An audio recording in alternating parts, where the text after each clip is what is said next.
Hello everyone, स्वागत है आपका द स्कॉलर्स यूट्यूब चैनल पर। तो कैसे हैं आप लोग? आई होप आप सभी अच्छे होंगे, अपनी प्रिपरेशन अच्छे से कर रहे होंगे। तो आज हम स्टार्ट करने जा रहे हैं अपनी B1 सीरीज़, जो कि है हमारी ऑल इडियम्स एंड फ्रेसेस। ये B1 सीरीज़ आपको देखने को मिलेगी ब्लैक बुक में। उसका लेक्चर नंबर 4 करेंगे। 301 से लेकर 400 तक के हम अपने ईडियम को आज देखेंगे इस सेशन में। 100 ईडियम आपके होंगे और 300 तक के तो हमने ऑलरेडी कर ही लिए हैं। आपका अच्छा खासा रिस्पॉन्स है, उसमें काफ़ी कमेंट थे कि इस सीरीज़ को कंटिन्यू करिए, लेक्चर 4 कब आएगा, जल्दी करा दो, ये वो। तो स्टार्ट करते हैं। वन वर्ड की वजह से थोड़ा लेट हुआ, काफ़ी एक तो लंबी सीरीज़ हो गई थी, तो इसलिए उसमें थोड़ा सा डिले आया। थोड़ा सा इंट्रो की बात करते हैं। आप देख सकते हैं कैसे हमारी वर्किंग है, ये तो आपको पता ही होगा, लास्ट के 3 लेक्चर में पता लग गई होगी। एक आपसे रिक्वेस्ट है, वीडियो लाइक ज़रूर कर देना, एक अच्छा सा कमेंट मार देना अगर चीज़ें अच्छी लगी हों, और वीडियो को, चैनल को आप शेयर भी कर सकते हैं। ये 4 सीरीज़ हमने वर्ड्स के लिए, चाहे इसमें वन वर्ड भी हो, इसमें भी वर्ड ही होते हैं बेसिकली, तो इसमें हमने ऑलरेडी मतलब सारी सीरीज़ अपनी कंप्लीट कर ली है। B1 सीरीज़ हम अपनी कर रहे हैं, और ये देख सकते हैं आप इमेजेस से।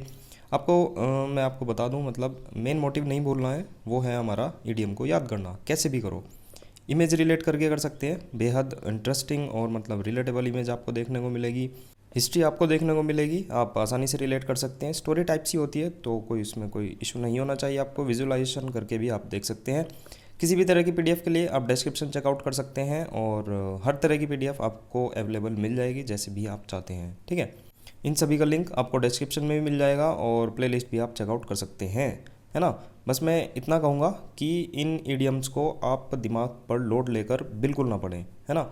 दिमाग पर आपको प्रेशर नहीं डालना है कि मतलब कैसे याद होंगे, क्या होगा, मतलब आराम से करना है। स्टोरी के फॉर्म में ही हम चीज़ें करेंगे, है ना, और काफ़ी आसानी से करेंगे, तो कुछ भी आपको इसकी टेंशन नहीं लेनी है। ठीक है, तो स्टार्ट करते हैं आज का अपना पहला ईडियम, बियॉन्ड द पेल। अब इसके लिए मैं आपको एक चीज़ बताना चाहूँगा। ये जो पेल होती है ना, एक जगह है ना। अब वैसे तो इसका मीनिंग हो जाता है और अनएक्सेप्टेबल, मतलब अस्वीकार्य है। अब अंग्रेज़ों ने, जो आयरलैंड है, आयरलैंड आपको पता ही होगा, उसके एक हिस्से पर अपना कब्जा कर लिया था, तो उसको पेल कहा जाता था। ठीक है, और ये आजकल जो डबलिन है उसके आसपास है। अब जो ये पेल था, इसका जो बाहर का इलाका होता था, बियॉन्ड द पेल, बियॉन्ड का मतलब वही बाहरी तरफ का, है ना, उसके पार जाकर कोई चीज़ होना। पेल के जो बाहर का इलाका था वो जंगली था, असभ्य था और असुरक्षित माना जाता था, क्योंकि वो अंग्रेज, जो जैसे ये देख सकते हैं ये पेल है। अब अंग्रेज़ों ने इतना इसकी फेंसिंग भी कर दी, अपने कैप्चर में ले लिया, लेकिन जो इसका बाहरी इलाका चाहिए, ये सोच सकते हैं आप, ये वाला भी सोच सकते हैं, ये भी सोच सकते हैं, ये सभी बियॉन्ड द पेल थे। और वे मतलब कि असुरक्षित माने जाते थे, जंगली थे, असभ्य लोग वहाँ पर रहते थे। तो इस तरह से आपको ये थोड़ा सा रिलेट करके याद करना है। तो इसका मतलब हो गया फिर ऐसी जगह या व्यवहार जो सभ्यता या स्वीकार्य नियमों की सीमा से परे हो। क्योंकि जब यहाँ पर अंग्रेज आए तो इन्होंने अपने रूल्स बनाए, रेगुलेशन बनाए, चीज़ें स्मूथ करी। अब जो इससे चीज़ें बाहर थी वो कहीं ना कहीं अनएक्सेप्टेबल हो गई, या फिर जो हमारे रूल्स होते हैं उनसे बाहर हो गई। तो बियॉन्ड द पेल आपको इसी तरह से याद रखना है कि जो पेल है वो मतलब आयरलैंड में एक जगह कैप्चर करी थी अंग्रेज़ों ने, और जो उससे बाहर की जगह थी वो बियॉन्ड द पेल हो गई, जहाँ पर सभ्यता या फिर स्वीकार्य नियम आपके नहीं रूल करते थे। ठीक है, नेक्स्ट इडियम देखते हैं। नेक्स्ट इडियम है beyond the shadow of a doubt. अब ये तो इडियम खुद ही बता रहा है, बियॉन्ड मतलब परे होना, शेडो ऑफ ए डाउट मतलब शक की जो परछाई होती है। इमेज भी देख सकते हैं आप, शक की परछाई से बिल्कुल दूर होना, ये दूर जा रहा है शक की परछाई से, तो मतलब संदेह की छाया से परे होना, मतलब आप बिल्कुल सही हैं, आप निश्चित है, सर्टेनिटी के साथ हैं, फॉर श्योर हैं, तो ये तो ईजी हो ही जाएगा, है ना। वैसे जो इसकी जो जड़ें हैं, इसकी जो हिस्ट्री है, रूट है इसका, वो लीगल सिस्टम जो न्याय व्यवस्था होती है उससे जुड़ी हुई है। कोर्ट में किसी आरोपी को दोषी ठहराने के लिए यह जरूरी होता था कि आरोप beyond the shadow of a doubt सिद्ध किया जाए। ठीक है, इसका मतलब वही था, मतलब जो शक की परछाई होती है ना, डाउट की परछाई होती है, शैडो होती है, उससे बिल्कुल परे जाकर चीज़ें मतलब सिद्ध की जाए, है ना। तो जिससे कि जो ज्यूरी होती थी उसके मन में कोई भी संदेह ना रहे, वो आसानी से जजमेंट दे सके। ठीक है, तो इजी हो जाएगा, इसमें कोई भी इशू नहीं होना चाहिए आपको। नेक्स्ट हम अपना इडियम देखते हैं, बिड डिफाइंस। अब देखो, डिफाइंस का अगर आपको मीनिंग पता हो, ये हमने ऑलरेडी करा रखा है अपनी कोई ना कोई सी सीरीज़ में करा रखा है, इतना मुझे याद है। इसमें डी डी हो जाता है निगेटिव वर्ड, और इसमें हमने फाइनेंस को रिलेट करने को कहा था। ठीक है, डी फाइनेंस। अब फाइनेंस आप निगेटिव, मतलब आपको फाइनेंस नहीं कराना है, कुल मिलाकर फाइनेंस की अवज्ञा करनी है। ठीक है, उस फाइनेंस को मतलब परे करना है उसको, मतलब स्वीकार नहीं करना है, अवज्ञा करनी है। तो डिफायंस का मतलब हो गया था अवज्ञा करना। और बिड तो आपको पता ही होगा, बोली, इसका बेसिक सा मीनिंग सभी को पता होता है, लेकिन यहाँ पर सेंस बोली से अलग, जैसे घोषणा हो गया, ठीक है, ये हो गया घोषणा या कहना। तो बोली में भी तो वही होता है, जब हम बिड लगाते हैं तो हम अपनी जो हमारा मतलब बजट होता है, अपना जो एक प्राइस अमाउंट होता है उसकी घोषणा करते हैं, उसको हम कहते हैं। तो बोली का मतलब भी वही होगा। तो थोड़ा सा इसको घुमा फिरा कर घोषणा करना या कहना की सेंस में इसको याद रख सकते हैं। और डिफेंस का मतलब हो गया अवज्ञा या फिर विरोध, ठीक है। डी प्लस फाइनेंस को रिलेट करके आप इसमें कर सकते हैं। पुरानी सीरीज़ देखी होगी तो आपको ये चीज़ें पता होंगी, फैमिलियर होंगे। यानी जब कोई खुलेआम यह घोषणा करता है कि वह किसी शक्ति या आदेश की अवहेलना करेगा तो उसे बिड डिफेंस कहते हैं। तो ईडीएम आपके आसानी से हो जाएगा, ठीक है। देख सकते हैं आप, इमेज से भी रिलेट कर सकते हैं। नेक्स्ट देखते हैं, नेक्स्ट है हमारा बिड फेयर। अब वही इसी तरह से ही हो जाएगा। बिड का मतलब वही बोली लगाना, घोषणा कह सकते हैं, संकेत देना भी कह सकते हैं, या किसी चीज़ का दावा करना, है ना, कहना। और फेयर तो आपको पता ही होगा, फेयर का मतलब अच्छा हो जाता है, अच्छा, उचित या फिर अनुकूल। अब मतलब टू सीम लाइकली, मतलब कि संभावना लगना। मतलब जब कोई चीज़ बिड फेयर करती है, मतलब आपने कोई चीज़ कही और वो अच्छी है ना, तो इसका मतलब होता है कि वह अपने प्रारंभिक संकेतों से यह दिखा रही है कि वह सफल होगी या फिर अच्छी साबित होगी।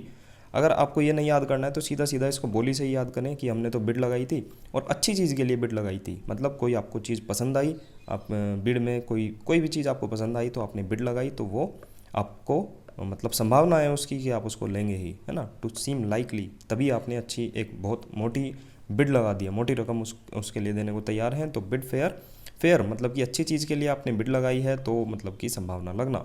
या फिर इस तरह से भी आप इसको पढ़कर भी देख सकते हैं, मतलब कि प्रारंभिक संकेतों से कोई चीज़ यह दिखा रही है कि वह सफल होगी या फिर आपके लिए अच्छी साबित होगी। जैसे देख सकते हैं आप ऊपर चढ़कर मतलब बिड लगा रहे हैं, मोटी बिड आपने लगा दी, है ना, ह्यूज अमाउंट आप देने को तैयार हैं, तो चीज़ आपको ही मिलेगी, ठीक है।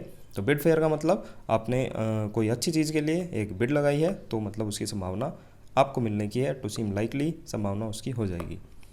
नेक्स्ट है हमारा बिग बक्स। अब जो ये बक्स वर्ड है आपको पता होगा, ये डॉलर के लिए यूज़ किया जाता है। बक्स का मतलब होता है डॉलर। अब बिग तो बड़ा, बड़ा डॉलर, तो ए लॉट ऑफ मनी, मोटी रकम, ठीक है, इजी हो जाएगा, कोई इसमें इशू नहीं होना चाहिए। बक्स का मतलब होता है डॉलर, जो स्वयं एक पुराना स्लैंग है, ठीक है। अब उत्पत्ति देख सकते हैं, या फिर इसमें कोई मतलब इशू भी नहीं होना चाहिए, क्योंकि बक जो होता है, बिग बक्स, इसमें जो बक है ये, है ना, ये एक करेंसी को डिनोट करता है। ये आपको पता भी होगा, नहीं पता तो इसकी उत्पत्ति जो हुई है वो बक स्किन से हुई है, जो कि हिरण की खाल होती है।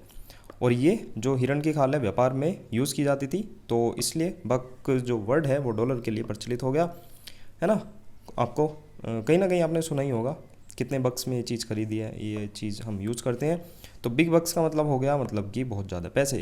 तो मानता हूँ ईजी है, ठीक है। बक्स अगर आपको पता है तो आपको आसानी से चीज़ें समझ आ जाएगी। नेक्स्ट वर्ड देखते हैं अपना, नेक्स्ट ईडियम देखते हैं अपना, birds of the same feather. अब कुछ बर्ड्स हैं उनका मतलब सेम फैदर है, ठीक है, मतलब उनके सेम पंख हैं, यहाँ पर देख सकते हैं आप। तो कहीं ना कहीं ये एक ही विचार वाले पक्षी हैं, ठीक है। तो इसका मीनिंग भी यही होगा, पर्सन्स ऑफ सेम करेक्टर और interest similar in many ways, मतलब ये सिमिलर हैं, सेम फैदर है इनका। अब देखो, उड़ तो आसमान में ये भी रही है, ये भी रही है, ये भी रही है, लेकिन ये तीनों ही, है ना, वैसे तो ये सेम है लेकिन ये दोनों इनसे अलग हैं। Birds of the same feather, ठीक है, ये सेम फैदर की हैं, बिल्कुल सिमिलर हैं। एक ही थाली के चट्टे बट्टे कह देते हैं हम हिंदी में, समान विचार वाले लोग इसका मीनिंग हो जाएगा।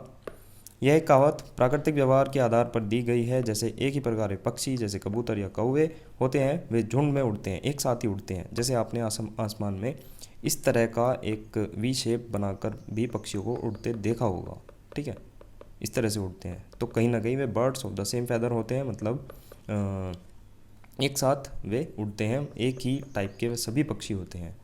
वैसे ही इंसान भी अपने जैसे लोगों की संगत में रहते हैं, ठीक है। तो ये भी इजी है, हो जाएगा, समान विचार वाले लोग। तो देखते हैं नेक्स्ट हमारा इडियम। नेक्स्ट है bite off more than one can chew, ठीक है। तो ये भी हो जाएगा, बाइट ऑफ मतलब चबाना, है ना, या फिर काटना कह सकते हैं। च्यू का मतलब हो जाता है चबाना, मतलब कि मोर देन वन कैन च्यू, तो हो जाएगा जितना आप चबा सकते हैं उससे ज़्यादा अपना मतलब ग्रैब करना, ठीक है। तो जितनी आपकी कैपेसिटी है उससे ज़्यादा चीज़ों को ले लेना। तो take on the more responsibility than one can handle, अपनी क्षमता से अधिक कार्य करना या फिर लेना। तो ये भी डायरेक्ट ईडियम बता रहा है कि मेरा मीनिंग क्या होगा, है ना। तो डायरेक्ट देख सकते हैं आप। वैसे जो ये है, अमेरिका में तंबाकू चबाना आम था एक समय पर, और लोग इसे चबाने के लिए मुंह में रखते थे। अगर कोई व्यक्ति ज़रूरत से ज़्यादा तंबाकू को मुंह में डाल लेता था तो वो उसे चबा नहीं पाता था।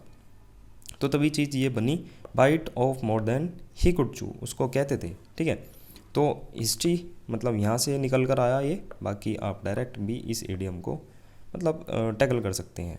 ठीक है, इमेज भी देखिए, मतलब देखो कितना इसके गले में को तड़ने को मतलब फंस गया ये। ठीक है, तो मतलब इसकी जितनी कैपेसिटी थी खाने की उससे ज़्यादा इसने सैंडविच मतलब ले लिया है। नेक्स्ट देखते हैं। नेक्स्ट है हमारा idiom bite someone's head off. इसका मीनिंग हो जाएगा speak angrily without any reason, respond to someone with anger that is often sudden और अनप्रोवोक्ड। अब देखो, bite someone's head off, Hindi में आपने सीधा सीधा एक कहावत सुनी होगी, मेरा सिर खा रहा है, मेरा सिर खा रहा है, मेरा सिर क्यों खा रहा है तू, तो है ना। तो आपको मतलब बेवजह गुस्सा, आप गुस्सा हैं उससे, तभी तो जैसे ये देख सकते हैं ये लड़की कह सकती है कि मेरा तू सिर क्यों खा रहा है, अब ये इसका सिर खाने को तैयार है, मतलब कि कोई आपको परेशान कर रहा है। अब परेशान कर रहा है तो आप गुस्सा होंगे, इरिटेटिंग नेचर के होंगे। तो वही है speak angrily without any reason, और respond to someone with anger, anger के साथ रिस्पॉन्ड करना, जो कि अक्सर सडन हो, एकदम हो, और अनप्रोवोक्ड हो। अब यहाँ पर अनप्रोवोक्ड है, इसमें प्रोवोक का मतलब वैसे आपको नॉर्मली उकसाना पता होगा। ठीक है, उकसाना, गुस्सा दिलाना, लेकिन एक जो प्रोवोक होता है इसका मतलब कारण होना भी होता है। ठीक है, किसी चीज़ का कारण होना। अब अन लगा देंगे तो उसमें अकारण होना। ठीक है, अकारण कोई चीज़ अगर हो रही है, बिना कारण के हो रही है, सडन कोई चीज़ हो रही है। ठीक है, तो मतलब आप रिलेट कर सकते हैं कि मतलब गुस्से से रिलेट करना, और अकारण होना कोई चीज़, और एकदम होना, है ना। तो बाइट समवंस हेड ऑफ मतलब किसी का दिमाग खाना, है ना। तो मतलब हो जाएगा बाइट समवन हेड ऑफ, मतलब कि किसी का दिमाग खाना। तो कहीं ना कहीं आप उसको गुस्सा कर रहे हैं, बेवजह गुस्सा होगा वो। शाब्दिक मतलब तो इसका यही होता है, सिर काट खाना, लेकिन प्रतीकात्मक रूप से देखें तो गुस्से से प्रतिक्रिया देने के लिए इस्तेमाल किया जाता है। यह दर्शाता है कि व्यक्ति इतना नाराज़ है जैसे सामने वाले को खा जाएगा। ठीक है, तो देख सकते हैं आप आसानी से इसको भी रिलेट कर सकते हैं। नेक्स्ट इडियम है हमारा बाइट द बुलेट। अब to force yourself to do something unpleasant, to get something over with because it is inevitable, यानी कि मजबूरी में स्वीकार करना। अब देखो, बाइट द बुलेट, इसमें मैं आपको एक चीज़ बताता हूँ। जैसे इमेजेस से हम देखते हैं, जैसे ये कोई एक बैटल फील्ड में एक इमेज है ना, इसको गोली लगी है, सीधी बात है, इसको गोली लगी है। तो ये मतलब जो डॉक्टर है वो, अब देखो ऐसी सिचुएशन में, सिचुएशन आप देखो पीछे मतलब युद्ध चल रहा है, ऐसी सिचुएशन में एनेस्थीसिया देना या कुछ एक ऐसी ओटी में लेकर जाना, ऑपरेशन थिएटर में सारे इक्विपमेंट के साथ, दवाइयों के साथ, ये चीज़ करना पॉसिबल बेसिकली नहीं होता।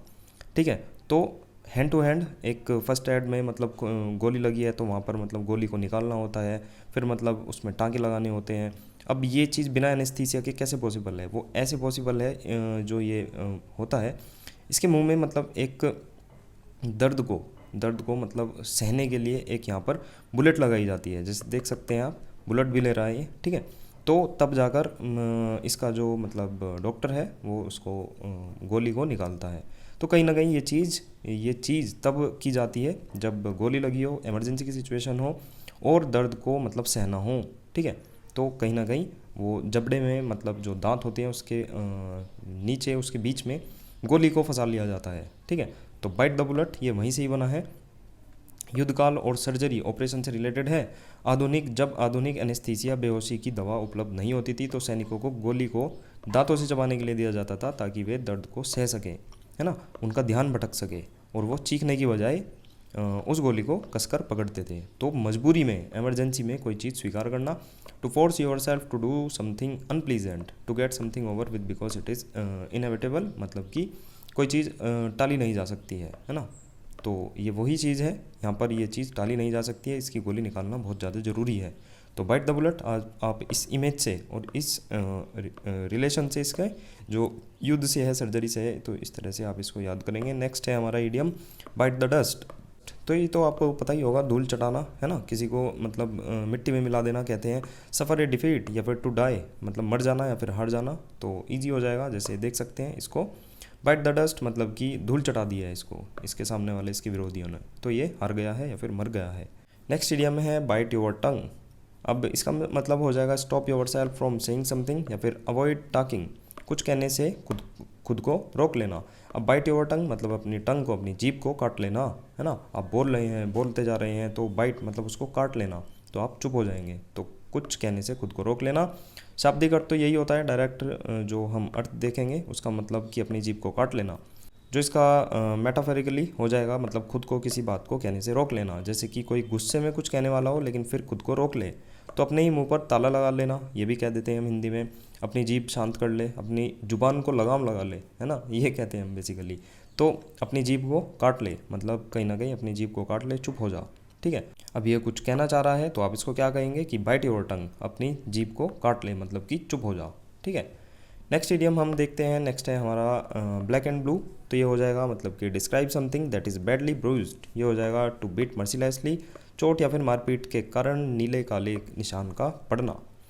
अब देखो वही है मतलब कि किसी को जब जोर से मारा जाता था तो उसके शरीर पर खून के थक्के जम जाते थे, जिससे कि नीले और काले रंग के निशान पड़ जाते थे, वे दिखने लगते थे। तो ब्लैक एंड ब्लू मतलब कि नीला और काले रंग के निशान पड़ जाना, मतलब कि किसी को कोई मारपीट होके आया है ना, किसी के चोट लग गई है, ठीक है, मारपीट के कारण किसी के निशान पड़ गए हैं, तो ब्लैक एंड ब्लू आप उसी से ही रिलेट करेंगे। इमेज देख सकते हैं मतलब इसके कितने सारे निशान पड़ रहे हैं, ठीक है, मतलब इसको जोर से मारा है किसी ने, इसके खून के थक्के जम गए हैं, ठीक है। नेक्स्ट है हमारा इडियम ब्लैकआउट। अब ये तो हाल ही में ऑपरेशन सिंदूर ये चला है ना, तो इसमें ब्लैकआउट ये काफ़ी आपने वर्ड सुना होगा, मतलब कि पूरे शहर में जब मतलब अंधेरा कर दिया जाता है। तो ये जो अंधेरा कर दिया जाता है ये आप अगर ह्यूमन बॉडी से रिलेट करें तो अगर किसी के आंखों के सामने अंधेरा आ जाएगा तो लॉस्ट कॉन्शियसनेस हो जाएगा, मतलब कि बेहोश होना, सीधा सीधा आप इससे रिलेट करें, इडियम आपको याद हो जाएगा। बाकी देखते हैं इसका जो मूल रूप है, इसका युद्ध के समय से जुड़ा हुआ है, वर्ल्ड वॉर 2 के टाइम से, जब शहरों को दुश्मन के हवाई हमलों से बचाने के लिए रात के समय लाइटें बंद कर दी जाती थी, तो वही रेफरेंस है जो अभी हाल ही में हुआ। इस प्रक्रिया को ब्लैकआउट कहा जाता था। धीरे धीरे इसका प्रयोग होने लगा जैसे अनकॉन्शियस हो जाना, है ना, चेतना का खो जाना, मेमोरी लॉस हो जाना, अस्थायी रूप से कुछ चीज़ भूल जाना। इजी हो जाएगा, इमेज देख सकते हैं, ये ब्लैकआउट हो चुका है, चाहे शहर में भी देख सकते हैं और इसके दिमाग में भी। नेक्स्ट है हमारा इडियम ब्लैक ओक्स। अब जो काला बैल होता है ना, ये कहीं ना कहीं मिसफॉर्चून, दुर्भाग्य का सूचक मानते हैं कुछ लोग, है ना। जो ब्लैक ओक्स होता है प्रतीकात्मक रूप से शोक, दुख या फिर दुर्भाग्य से जोड़ा जाता है। ये पहले से ही चली आ रही हैं कुछ भ्रांतियाँ, तो उसी से ये रिलेट हुआ है, तो ये दुर्भाग्य का सूचक होता है, प्रतीक होता है। तो आप इसको मतलब एक बार देख लें कि ये ब्लैक ओक्स है, तो ये मिसफॉर्चून का जो प्रतीक होगा, ठीक है। इजी है, इसमें भी कोई ज़्यादा बड़ा इशू नहीं होना चाहिए आपको। Black sheep. अब black sheep one who is not accepted as part of a family और group because of one bad conduct, मतलब किसी का बैड कंडक्ट है, उसका करेक्टर है, तो उसको मतलब किसी फैमिली या ग्रुप में उसको पार्ट नहीं रखा जाता, उसको मतलब स्वीकार नहीं किया जाता। पर्सन विद बैड रेपुटेशन मतलब कि कुल कलंक, कुल को बदनाम करने वाला व्यक्ति, ठीक है। आपके ख़ानदान में कोई अगर एक ऐसा हो जाए कि मतलब उसने मतलब आपके इतनी बढ़िया इज्जत को मतलब मिट्टी में मिला कर रख दिया, तो उसको कहेंगे ब्लैक शीप। देख सकते हैं ये एक मतलब इनकी कैटेगरी है पूरी की पूरी, इनका एक ग्रुप है, उसमें एक ब्लैक शीप है, तो कहीं ना कहीं ये कलंकित कर रहा है इनको। ये जो मुहावरा है भेड़ों की सफ़ेद ऊन को अधिक मूल्यवान माना जाता था पुराने समय में, ठीक है, क्योंकि उसे आसानी से कपड़ा रंगा जा सकता था। अब काली भेड़ की ऊन जो है वो रंगाई में मुश्किल होती थी, तो इसका कम मूल्य समझा जाता था, तो इसलिए काली भेड़ को अवांछनीय माना गया, मतलब कोई भी इसको एक्सेप्ट नहीं करता था। तो उसी तरह से आपको रिलेट करना है, इमेज से रिलेट कर सकते हैं कि सारी की सारी वाइट भेड़ है और इसमें एक ब्लैक कलर की है, तो इसको कोई भी एक्सेप्ट नहीं करेगा, है ना, इसने इनको कलंकित कर दिया है। Black sheep one who is not accepted as part of a family, है ना। तो देख सकते हैं आप। नेक्स्ट पर चलते हैं। नेक्स्ट है हमारा ईडियम ब्लेज अ ट्रेल।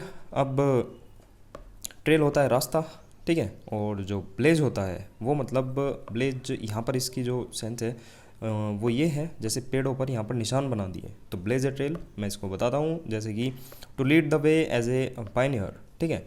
अब टू इनिशिएट समथिंग न्यू या फिर टू स्टार्ट ए मूवमेंट। अब जो ये पायनियर होता है ये भी हमने करा रखा है, मतलब कि पियो नीर। पियो नीर, नीर क्या होता है पता ही होगा, रेलवे में आपको बोतल मिलती है नीर, रेल नीर। पियो नीर और सभी का पथ प्रदर्शन करो, मतलब कि सबको लीड करो। ये तो बात हो गई अलग। हम देखते हैं मतलब इसका मीनिंग ये कैसे बना है। जब जंगलों में या फिर अनजान रास्तों पर यात्रा की जाती थी तब लोग रास्ता साफ करने के लिए पेड़ को काटते थे या निशान छोड़ते थे। जैसे कि जलाकर कोई निशान बनाना, उसको ब्लेज कह देते हैं। ब्लेज का मतलब था पेड़ों पर निशान बना देना ताकि बाकी लोग उस रास्ते को पहचान सकें। धीरे धीरे ब्लेज ट्रेल का मतलब हो गया किसी नए रास्ते पर सबसे पहले जाना या फिर नई शुरुआत करना। अब देखो ये अंकल है, ये जा रहा है इस रास्ते पर, पहली बार जा रहा है, कोई नहीं आया, इसके पीछे एक इसके टीम है, ठीक है। अब ये थोड़ा सा आगे आ गया तो ये कहीं ना कहीं निशान बनाता चलेगा। इस पेड़ पर इसने निशान बना दिए, इस पेड़ पर बना दिए, इस पर बना दिए, अब आगे जाएगा तो इस पर भी बना देगा, ठीक है। तो ये निशान बनाता चल रहा है ताकि जो पीछे इसकी टीम आ रही है वो पहचान सके कि हमारे अंकल यहीं कोई गए हैं।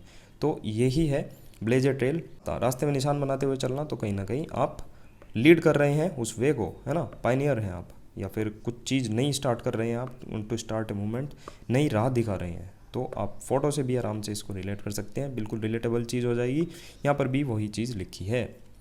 नेक्स्ट इडियम है हमारा ब्लाइंड एली। ये हो जाएगा a situation in which no further progress can be made, आगे का रास्ता न मिलना। अब जो ये एली होता है ये होता है गली, और ब्लाइंड मतलब कि अंधकार में। इसका शाब्दिक जो अर्थ होता है ऐसी गली या रास्ता जिसका एक छोर बंद हो, है ना, कोई ऐसी संकरी गली जो अचानक दीवार पर ख़त्म हो जाती है जिससे लौटना पड़ता है, और वो ब्लाइंड है। इसे देख सकते हैं आप फोटो से, अंधेरा इसको दिख रहा है, ये मतलब गली बंद है बिल्कुल, ठीक है। तो ब्लाइंड एली हो जाएगा, मतलब कि बिल्कुल अंधकार में गली हो जाएगा जहाँ पर रास्ता आपको दिखाई ना दे रहा हो, रास्ता हो भी ना, तो आगे का रास्ता नहीं मिलना, तो आप आगे प्रोसेस नहीं कर पाएंगे, ठीक है। A situation in which no further progress can be made, नहीं की जा सकती है कोई भी प्रोग्रेस। नेक्स्ट है हमारा इडियम ब्लो ए फ्यूज़, मतलब हो जाएगा टू रिएक्ट वेरी एंग्रीली, मतलब आंख बबूला होना। अब देखो ये जो इडियम है ये प्रचलन में आया जब घरों और इमारतों में बिजली का प्रयोग बहुत ज़्यादा आम हो गया था।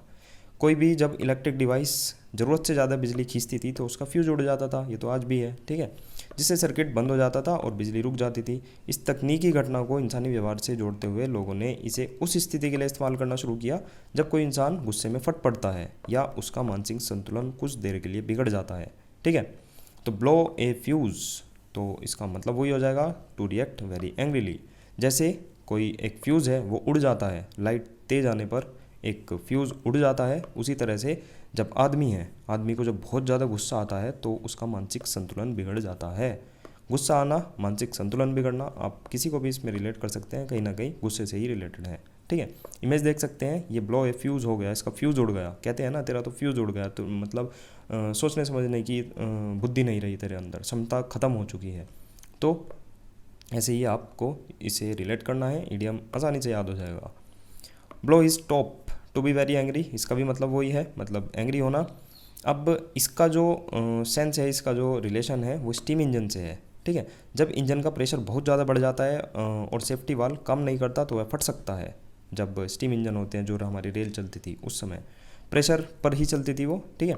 प्रेशर बहुत ज़्यादा जब बढ़ जाता था तो सेफ्टी वाल्व काम नहीं करता था, वो फट सकता है या फिर वो उसका ढक्कन उड़ सकता है ना। कुकर में भी यही होता है। इसी से यह मेटाफर बना कि जब कोई इंसान बहुत गुस्से में होता है तो मान लिया जाता है कि उसका ढक्कन उड़ गया। ढक्कन उड़ना मतलब ऊपर का जो हेड है ये, ठीक है, ये उड़ गया। तो यानी ही ब्लोज हिज टॉप, मतलब कि वह बहुत ज़्यादा गुस्से में है। इसका जो ये ऊपर का हिस्सा है मतलब उसका दिमाग, क्योंकि हमारा जो संतुलन है, हमारा सोचने समझने की क्षमता होती है वो हमारे दिमाग में ही होती है, तो वो ही उड़ गई, ब्लो हिज टॉप, ठीक है। या फिर ब्लो योर टॉप कह सकते हैं, कुछ भी कह सकते हैं कि इसका तो मतलब ऊपर का हिस्सा ये उड़ गया, तो कहने का मतलब ये बहुत ज़्यादा एंग्री हो रहा है। यहाँ पर भी आप देख सकते हैं ब्लो हिज टॉप, मतलब इसका ऊपर का हिस्सा, दिमागी संतुलन इसका ख़त्म हो चुका है, ठीक है। नेक्स्ट इडियम है हमारा ब्लो वंस ऑन ट्रम्पेट। अब ये जो ट्रम्पेट होता है ये एक वाद्य यंत्र होता है, ठीक है।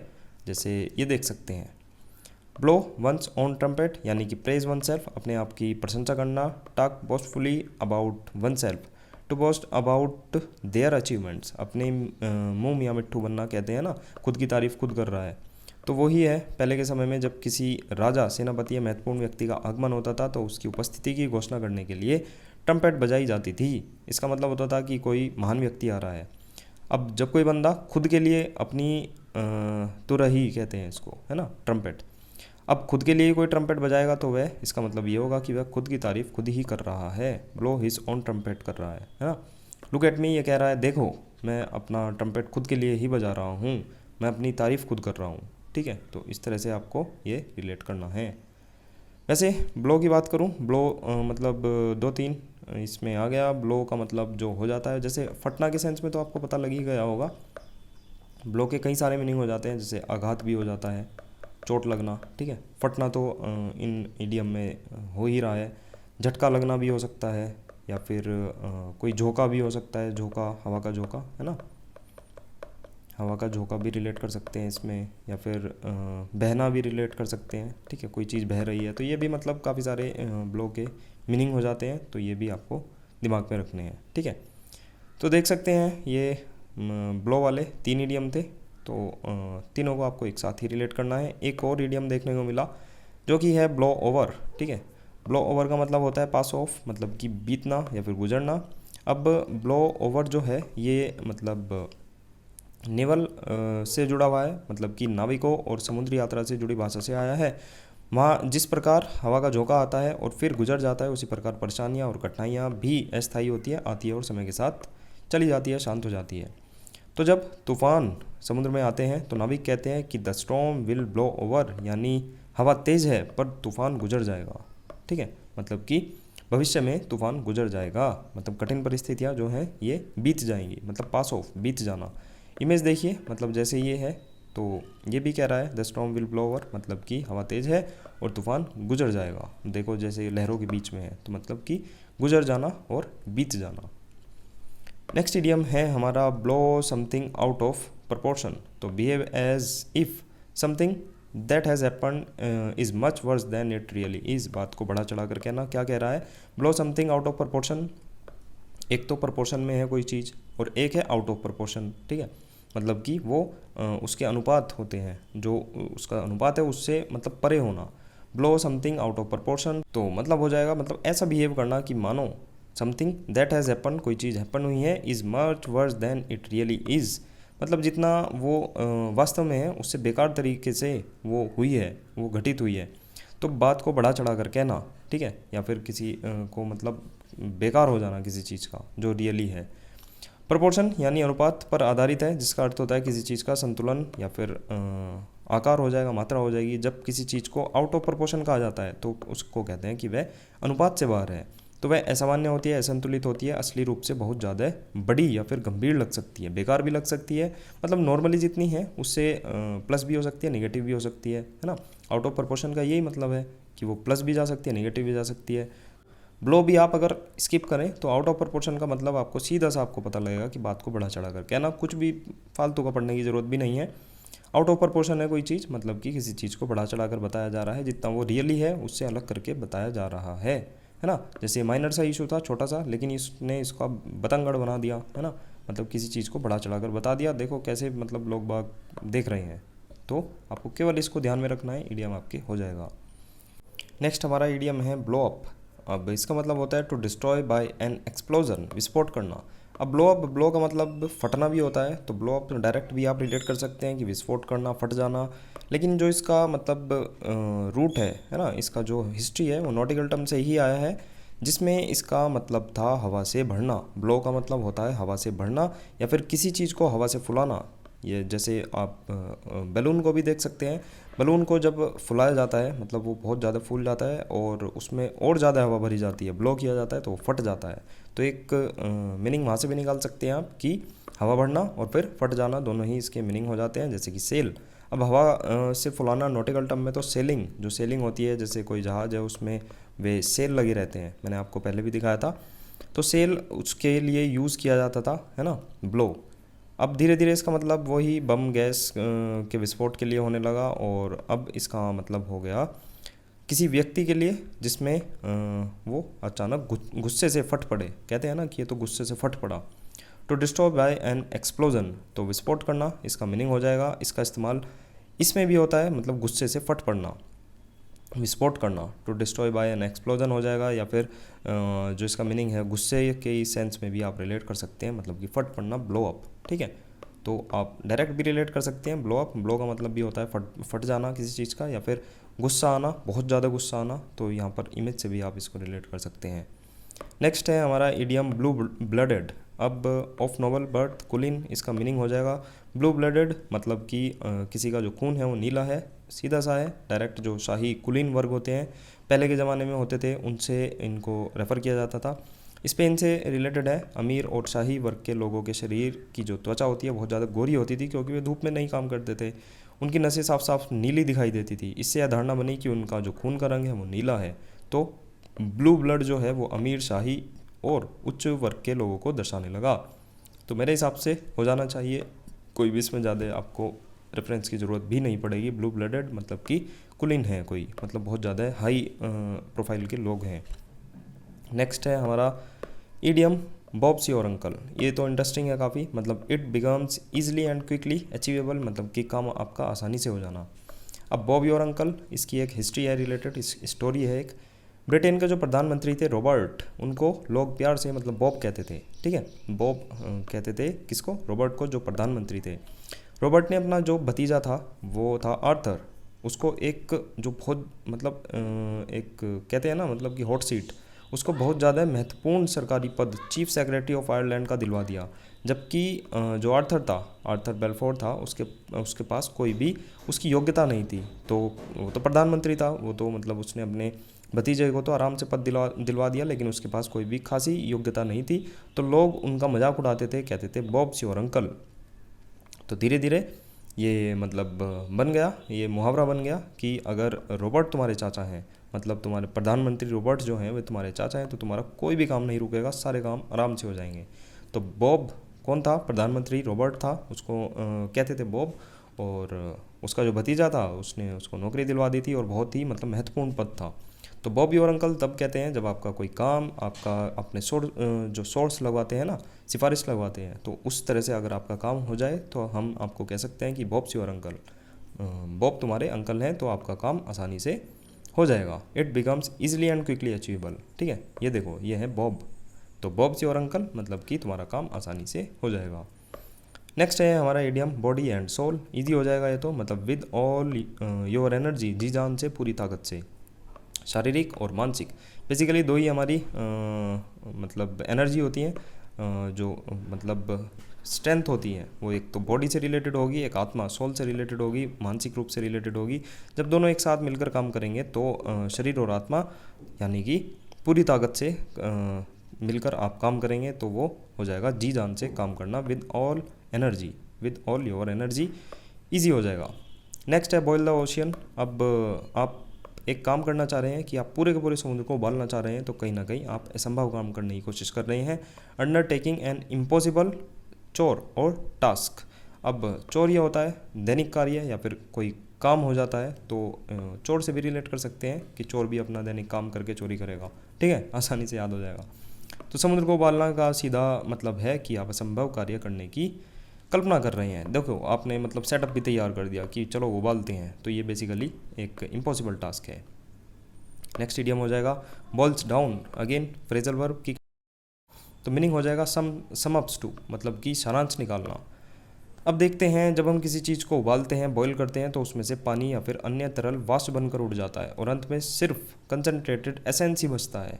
इसी तरह जब कोई बात, विचार या स्थिति बॉइल्स डाउन होती है, तो उसमें से सब जटिल बातें हटाकर सिर्फ उसका जो मुख्य सार होता है, एसेंस होता है, वो ही बचा रह जाता है। ठीक है, तो बॉइल्स डाउन, किसी को हम बॉईल करेंगे तो मतलब कि जो उसका एसेंस बचता है वो ही बचेगा, है ना, सारांश उसका बच जाएगा। जैसे कि हम पानी को उबालते हैं, है ना, जैसे देख सकते हैं यहाँ पर पानी को उबाला जा रहा है। ठीक है, तो यहाँ पर इसका जो मेन सघन होता है, सार होता है, ठीक है, सघन सार, कंसनट्रेटेड एसेंस, वो ही यहाँ पर बचेगा। तो उस तरह से आप इसको देखना है। वैसे वही फ्रेजल वर्ब है, आगे टैकल भी हम इसको करेंगे। नेक्स्ट हमारा इडियम हो जाता है बॉन्ड टू पिक, मतलब कि कॉज ऑफ क्वेरल या फिर to be angry about something and want to discuss it, मतलब फसाद की जड़ है, झगड़े का कारण है। तो बॉन्ड टू पिक ये इसका एक हिस्ट्री भी है, मतलब कुत्ते को जब एक हड्डी दी जाती है तो वह उसे बड़ी मेहनत और समय लेकर चबाता है, ध्यान से और गहराई से, जैसे वह उस पर पूरी तरह से ध्यान दे रहा हो। इसी से यह विचार आया कि किसी के पास कोई हड्डी चबाने जैसी चीज़ है, यानी कि कोई ऐसा मामला है जिस पर वो समय लगाकर चर्चा बहस करना चाहता है। ठीक है, तो कहीं ना कहीं डॉगेश भाई जो हमारे होते हैं उससे रिलेट ये करता है। बॉन्ड टू पिक मतलब एक डॉगी है, उसके पास एक हड्डी है, तो बहुत ज़्यादा मेहनत से बहुत ज़्यादा समय लेकर उसको चबाता है। तो ऐसे ही किसी के पास कोई हड्डी चबाने जैसी चीज़ है तो उसमें समय लेगा, है ना, उसमें चर्चा करेगा, उसमें बहस भी कर सकता है, उसमें मतलब समय लेकर उसको टैकल करने की कोशिश करेगा, तो वो मीनिंग हो जाएगा मतलब कि झगड़े का कोई कारण है, कॉज ऑफ क्वेरल है ना, या फिर झगड़े का कोई कारण है। तो ये मतलब बॉन्ड टू पिक, जैसे डॉग होते हैं वे मतलब अपनी हड्डी के साथ करते हैं, है ना, तो ऐसा ही आदमी भी, हम लोग भी मतलब उसको समय लेकर उसको टैकल करने की कोशिश करेंगे। यानी कि कोई ऐसा मामला होता है जिस पर हम समय लगाकर चर्चा या फिर बहस करना चाह रहे हैं, ठीक है, तो वो हो जाएगा फसाद की जड़, है ना। तो रिलेशन में ही कोई चीज़ बनी होती है, यहाँ पर ईडियम में किसी चीज़ से हम दूसरी चीज़ को रिलेट कर जाते हैं। कुछ एक चीज़ें होती हैं, जैसे ये कुत्ते की हड्डी से इसको रिलेट किया है, और ये मतलब डेली लाइफ में इसको क्या रिलेट किया कि कोई एक ऐसा मामला है, ऐसा एक पॉइंट है, कोई ऐसा एक कोई भी चीज़ हो सकती है, उस पर समय लगाकर चर्चा करके, है ना, बहस करके ही उसको हम टैकल करेंगे। ठीक है, तो झगड़े का कारण फसाद की जड़ इसका मीनिंग हो जाएगा। नेक्स्ट है हमारा idiom born with A silver spoon in mouth. Easy है, मतलब कि कोई चांदी की चम्मच के साथ पैदा हो रहा है, मतलब be born in A rich family, अमीर परिवार में पैदा होना। ठीक है, तो ईजी हो जाएगा, आप यहाँ पर भी पढ़ सकते हैं। नेक्स्ट है हमारा ईडियम बॉसम फ्रेंड, ये हो जाएगा क्लोज फ्रेंड, मतलब कि करीबी दोस्त। अब जो बॉसम होता है, ये इसका जो मीनिंग होता है वो होता है छाती या फिर हृदय के पास का एक भाग, है ना। तो इसका मतलब हो जाता है वह स्थान जहाँ भावनाएं रहती हैं और जहाँ इंसान अपने सबसे नज़दीकी लोगों को स्थान देता है दिल में अपने, ठीक है, अपनी हृदय के पास। इसलिए बॉसम फ्रेंड का मतलब हो जाता है कि मित्र, कोई ऐसा मित्र जो दिल के बेहद करीब है, क्लोज फ्रेंड। तो बॉसम आपको अगर मतलब पता है तो आपको इडियम आराम से याद हो जाएगा। बॉसम का मतलब होता है मतलब कि जो हमारा हर्ट के आसपास का, हृदय के आसपास का क्षेत्र होता है, एरिया होता है, उसको बॉसम कहते हैं। तो बॉसम फ्रेंड मतलब क्लोज फ्रेंड जो आपके दिल के बेहद करीब हो। ठीक है, देख सकते हैं आप, आपके दिल के भी बेहद करीब कोई ना कोई तो होगा। ठीक है, नेक्स्ट है हमारा ईडियम बॉटम लाइन, मतलब कि द मोस्ट इंपॉर्टेंट फैक्ट, सबसे महत्वपूर्ण तथ्य है। अब बिजनेस अकाउंटिंग से ये बना है, जब हिसाब किताब की रिपोर्ट, इनकम स्टेटमेंट में बॉटम लाइन वह आखिरी लाइन होती है जहाँ पर मुनाफा या फिर घाटा। अब अकाउंटेंसी में जो सबसे लास्ट का एक मतलब कॉलम होता है, वो वहाँ पर हम अपना नेट जो भी हमारा प्रॉफिट लॉस होता है उसको लिखा जाता है, उसी से रिलेट करेंगे। चूँकि वह सबसे अहम होता है, अंतिम आंकड़ा होता है, इसलिए धीरे धीरे मुहावरा का प्रयोग होने लगा कि कोई चीज़ निष्कर्ष बताने के लिए है। ठीक है, the most important fact bottom line. अब बॉटम लाइन वही है, मतलब आप पूरी की पूरी यहाँ पर आपने अकाउंटेंसी करी, चीज़ें लिखी, और नीचे मतलब कि बॉटम लाइन में आपने नेट प्रॉफिट, नेट लॉस लिखा। तो कहीं ना कहीं सबसे महत्वपूर्ण तथ्य, द मोस्ट इंपॉर्टेंट फैक्ट आपका यही होगा। किसी को अगर चीज़ें देखनी हो, रिजल्ट निकालना हो, तो ये चीज़ ना देखकर सीधा इसको देखेगा बॉटम लाइन को। ठीक है, नेक्स्ट है हमारा idiom bounce something off someone. अब बाउंस कर जाना, अब ये है discuss ideas with someone to get their views, किसी विचार को किसी से साझा करना। बाउंस समथिंग ऑफ समवन, यह इस कल्पना पर आधारित है, जब कोई गेंद दीवार से टकरा कर वापस आती है, बाउंस बैक करती है, तो वैसे ही जब अपने विचार आप किसी को बताते हैं तो वह भी उसका रिएक्शन देता है, यानी कि विचार उछल कर आपके पास लौट आते हैं, मतलब कि विचार विमर्श करना। Bounce something off someone, bounce मतलब कि वही, मतलब जंप कराना एक जगह से दूसरी जगह पर, बाउंस हो जाना। अब कोई चीज़ आप बाउंस कराएंगे, किसी को कोई बात कहेंगे, जैसे ये इसको बात कहेगा तो फिर ये रिएक्शन में इसका रिप्लाई देगा, फिर ये कुछ कहेगा, फिर ये कहेगा, तो कुल मिलाकर बाउंस समथिंग ऑफ समवन हो रहा है। कुल मिलाकर एक दूसरे के जो ये विचार हैं उसको साझा कर रहे हैं। Discuss ideas with someone to get their views, तो किसी विचार को साझा करना, मतलब कि कोई चीज़ें बाउंस हो रही है एक दूसरे की तरफ। इस तरह से आप इसको याद कर सकते हैं। नेक्स्ट हमारा इडियम है ब्रीच ऑफ कॉन्फिडेंस, मतलब कि ब्रीच ऑफ फेथ, ये हो जाएगा विश्वास तोड़ना। अब देखो, इसका मतलब अगर आपको पता है तो इडियम आसानी से हो सकता है। इसमें हमने रिलेट कर रखा है बैरियर, रीच। ठीक है, बी से बैरियर और रीच करने पर उल्लंघन हुआ। ठीक है। तो किस चीज़ का उल्लंघन होना, किस चीज़ का अपने लिमिट्स को तोड़ देना। तो बैरियर रीच, आप एक बैरियर लग रहा था, ठीक है, आपने उसको रीच कर दिया, आप उसको पार चले गए, तो आपने चीज़ों का उल्लंघन कर दिया है। तो ब्रीच ऑफ कॉन्फिडेंस मतलब आपने विश्वास तोड़ा है। तो ब्रीच का अर्थ होता है तोड़ना, उल्लंघन करना, और कॉन्फिडेंस तो आपको पता ही होगा। नेक्स्ट है हमारा idiom bread and butter, bread and cheese. ये बेसिकली पहले भी मैंने आपको बताया था, ब्रेड एंड बटर जो होता है वो मतलब जीविकोपार्जन के मुख्य ज़रूरत होती है बेसिकली, देख सकते हैं आप, है ना। क्योंकि ये थोड़ा वेस्टर्न कल्चर के ही रेफरेंस में हमारे इडियम सारे होते हैं, तो वहाँ पर हमारे यहाँ तो रोटी पराठा ऐसी ऐसी चीज़ें होती हैं, है ना। तो वहाँ पर क्या होता है, ब्रेड होती है। तो वहाँ पर जैसे हमारा रोटी है, हमारे लिए जीविकोपार्जन का एक मुख्य ज़रूरत है हमारी, है ना। तो वहाँ पर क्या होती है, ब्रेड। तो उसी कंटेक्स्ट में है ये, मीन्स ऑफ लिवलीहुड हो जाएगा, ए पर्सनस लिवलीहुड, और मेन सोर्स ऑफ इनकम जीविकोपार्जन हो जाएगा, मतलब कि मुख्य ज़रूरत, मतलब कि जो बहुत ज़्यादा मतलब मेन ज़रूरत है। ब्रेड एंड बटर हम लोगों का सबसे बुनियादी और ज़रूरी खाना होता है, यानी कि जीवन की मूलभूत आवश्यकता होती है। तो मीन्स ऑफ लिवलीहुड हो जाएगा, देख सकते हैं आप, ए पर्सनस लिवलीहुड और मेन सोर्स ऑफ इनकम, मतलब कि मूलभूत ज़रूरत, मुख्य ज़रूरत इसका मीनिंग हो जाएगा। तो आसानी से आप इसको रिलेट कर सकते हैं। नेक्स्ट इडियम है हमारा ब्रेक लेग। अब इसके पीछे भी एक कहानी है। To wish good luck, perform well, भाग्य का साथ होना। तो ये बिल्कुल अपोजिट बैठता है वैसे तो, है ना। आप अगर इसको याद करने की कोशिश करें, कन्फ्यूज़न बहुत ज़्यादा हो जाएगी। ब्रेक लेग आप सोचें किसी की टांग टूट गई है, और यहाँ पर हो रहा है मतलब विश गुड लक। तो मैं बताता हूँ इसका जो एक रेफरेंस है वो थिएटर से है ना। पुराने ज़माने में जो थिएटर होते हैं जब वे बहुत ज़्यादा बेहतरीन परफॉर्मेंस करते थे, तो दर्शक इतनी ज़ोर से तालियां और प्रशंसा करते थे कि वे या तो खड़े होकर कुर्सियाँ हिला देते थे, या फिर कुर्सियों की टांगें टूट जाती थी। उस पर खड़े होकर मतलब किसी ने कूद गए तो मतलब उसकी टांगें टूट जाती थी। तो ब्रेक लेग एक मुहावरा बना, जिसका अर्थ हो गया ऐसा धमाकेदार परफॉर्मेंस देना कि कुर्सियाँ हिल जाएँ, टूट जाएँ, थिएटर गूंज जाए, है ना। देखो जैसे यहाँ पर एक परफॉर्मर है, इसने ऐसी परफॉर्मेंस दी, लोग बाग खड़े हो गए, मतलब कुर्सियाँ तोड़ दी, मतलब उसकी टांगें टूट गई, किसकी, कुर्सियाँ की, है ना। जो कुर्सियाँ होती हैं उसकी टांगें टूट गई। तो कहीं ना कहीं इसने बहुत ज़्यादा मतलब बढ़िया परफॉर्मेंस दी है। तो परफॉर्म वेल इसका मीनिंग हो जाएगा, या फिर भाग्य का साथ होना, इसके साथ भाग्य है। टू विश गुड लक, किसी को मतलब कि गुड लक कहना, है ना। तो ये जो कंटेक्स्ट है थिएटर से है, मूवी थिएटर से है, या फिर जहाँ पर परफॉर्मेंस होती है उस थिएटर से है। तो ब्रेक लेग भी ये कुर्सी से रिलेटेड है, तो आपको ये चीज़ें थोड़ी सी याद रखनी है। तो इडियम आपको कभी भी परेशान नहीं करेगा। नेक्स्ट इडियम है ब्रेक इन। ईजी है, डायरेक्ट, वैसे तो फ्रेजल वर्ब है, लेकिन ब्रेक इन कहीं चीज़ आप किसी चीज़ में मतलब एंटर कर रहे हैं forcefully. Enter a building illegally, बलपूर्वक प्रवेश करना। ब्रेक का मतलब तोड़ना, इनका मतलब अंदर। To force entry into a building, यानी किसी इमारत में ज़बरदस्ती घुसना। ईजी हो जाएगा। नेक्स्ट है हमारा idiom break new fresh ground. अब इसका मतलब होता है डू और discover something new, to innovate और पायनियर हो जाएगा, मतलब कि नई खोज करना। पायनियर अभी बताया था, पियोनियर और पथ प्रदर्शन करो, है ना। Break new fresh ground. अब पुराने समय में जब किसान नई ज़मीन को जोतते थे जिसे कभी पहले इस्तेमाल नहीं किया गया हो, है ना, उसको वे जोतते थे, तो उसे ब्रेकिंग न्यू ग्राउंड कहा जाता था। इसका शाब्दिक अर्थ है कि पहली बार ज़मीन को जोतना। जब किसी इंसान किसी क्षेत्र में पहली बार कोई नई चीज़ करता है, तो उसको कहा जाता है कि वह ब्रेक न्यू ग्राउंड कर रहा है, ठीक है। तो उसी से ही आपको इसी रेफरेंस में याद करना है। जैसे ये देख सकते हैं, ये एक न्यू ग्राउंड को मतलब खोद रहा है, जुताई कर रहा है इसकी।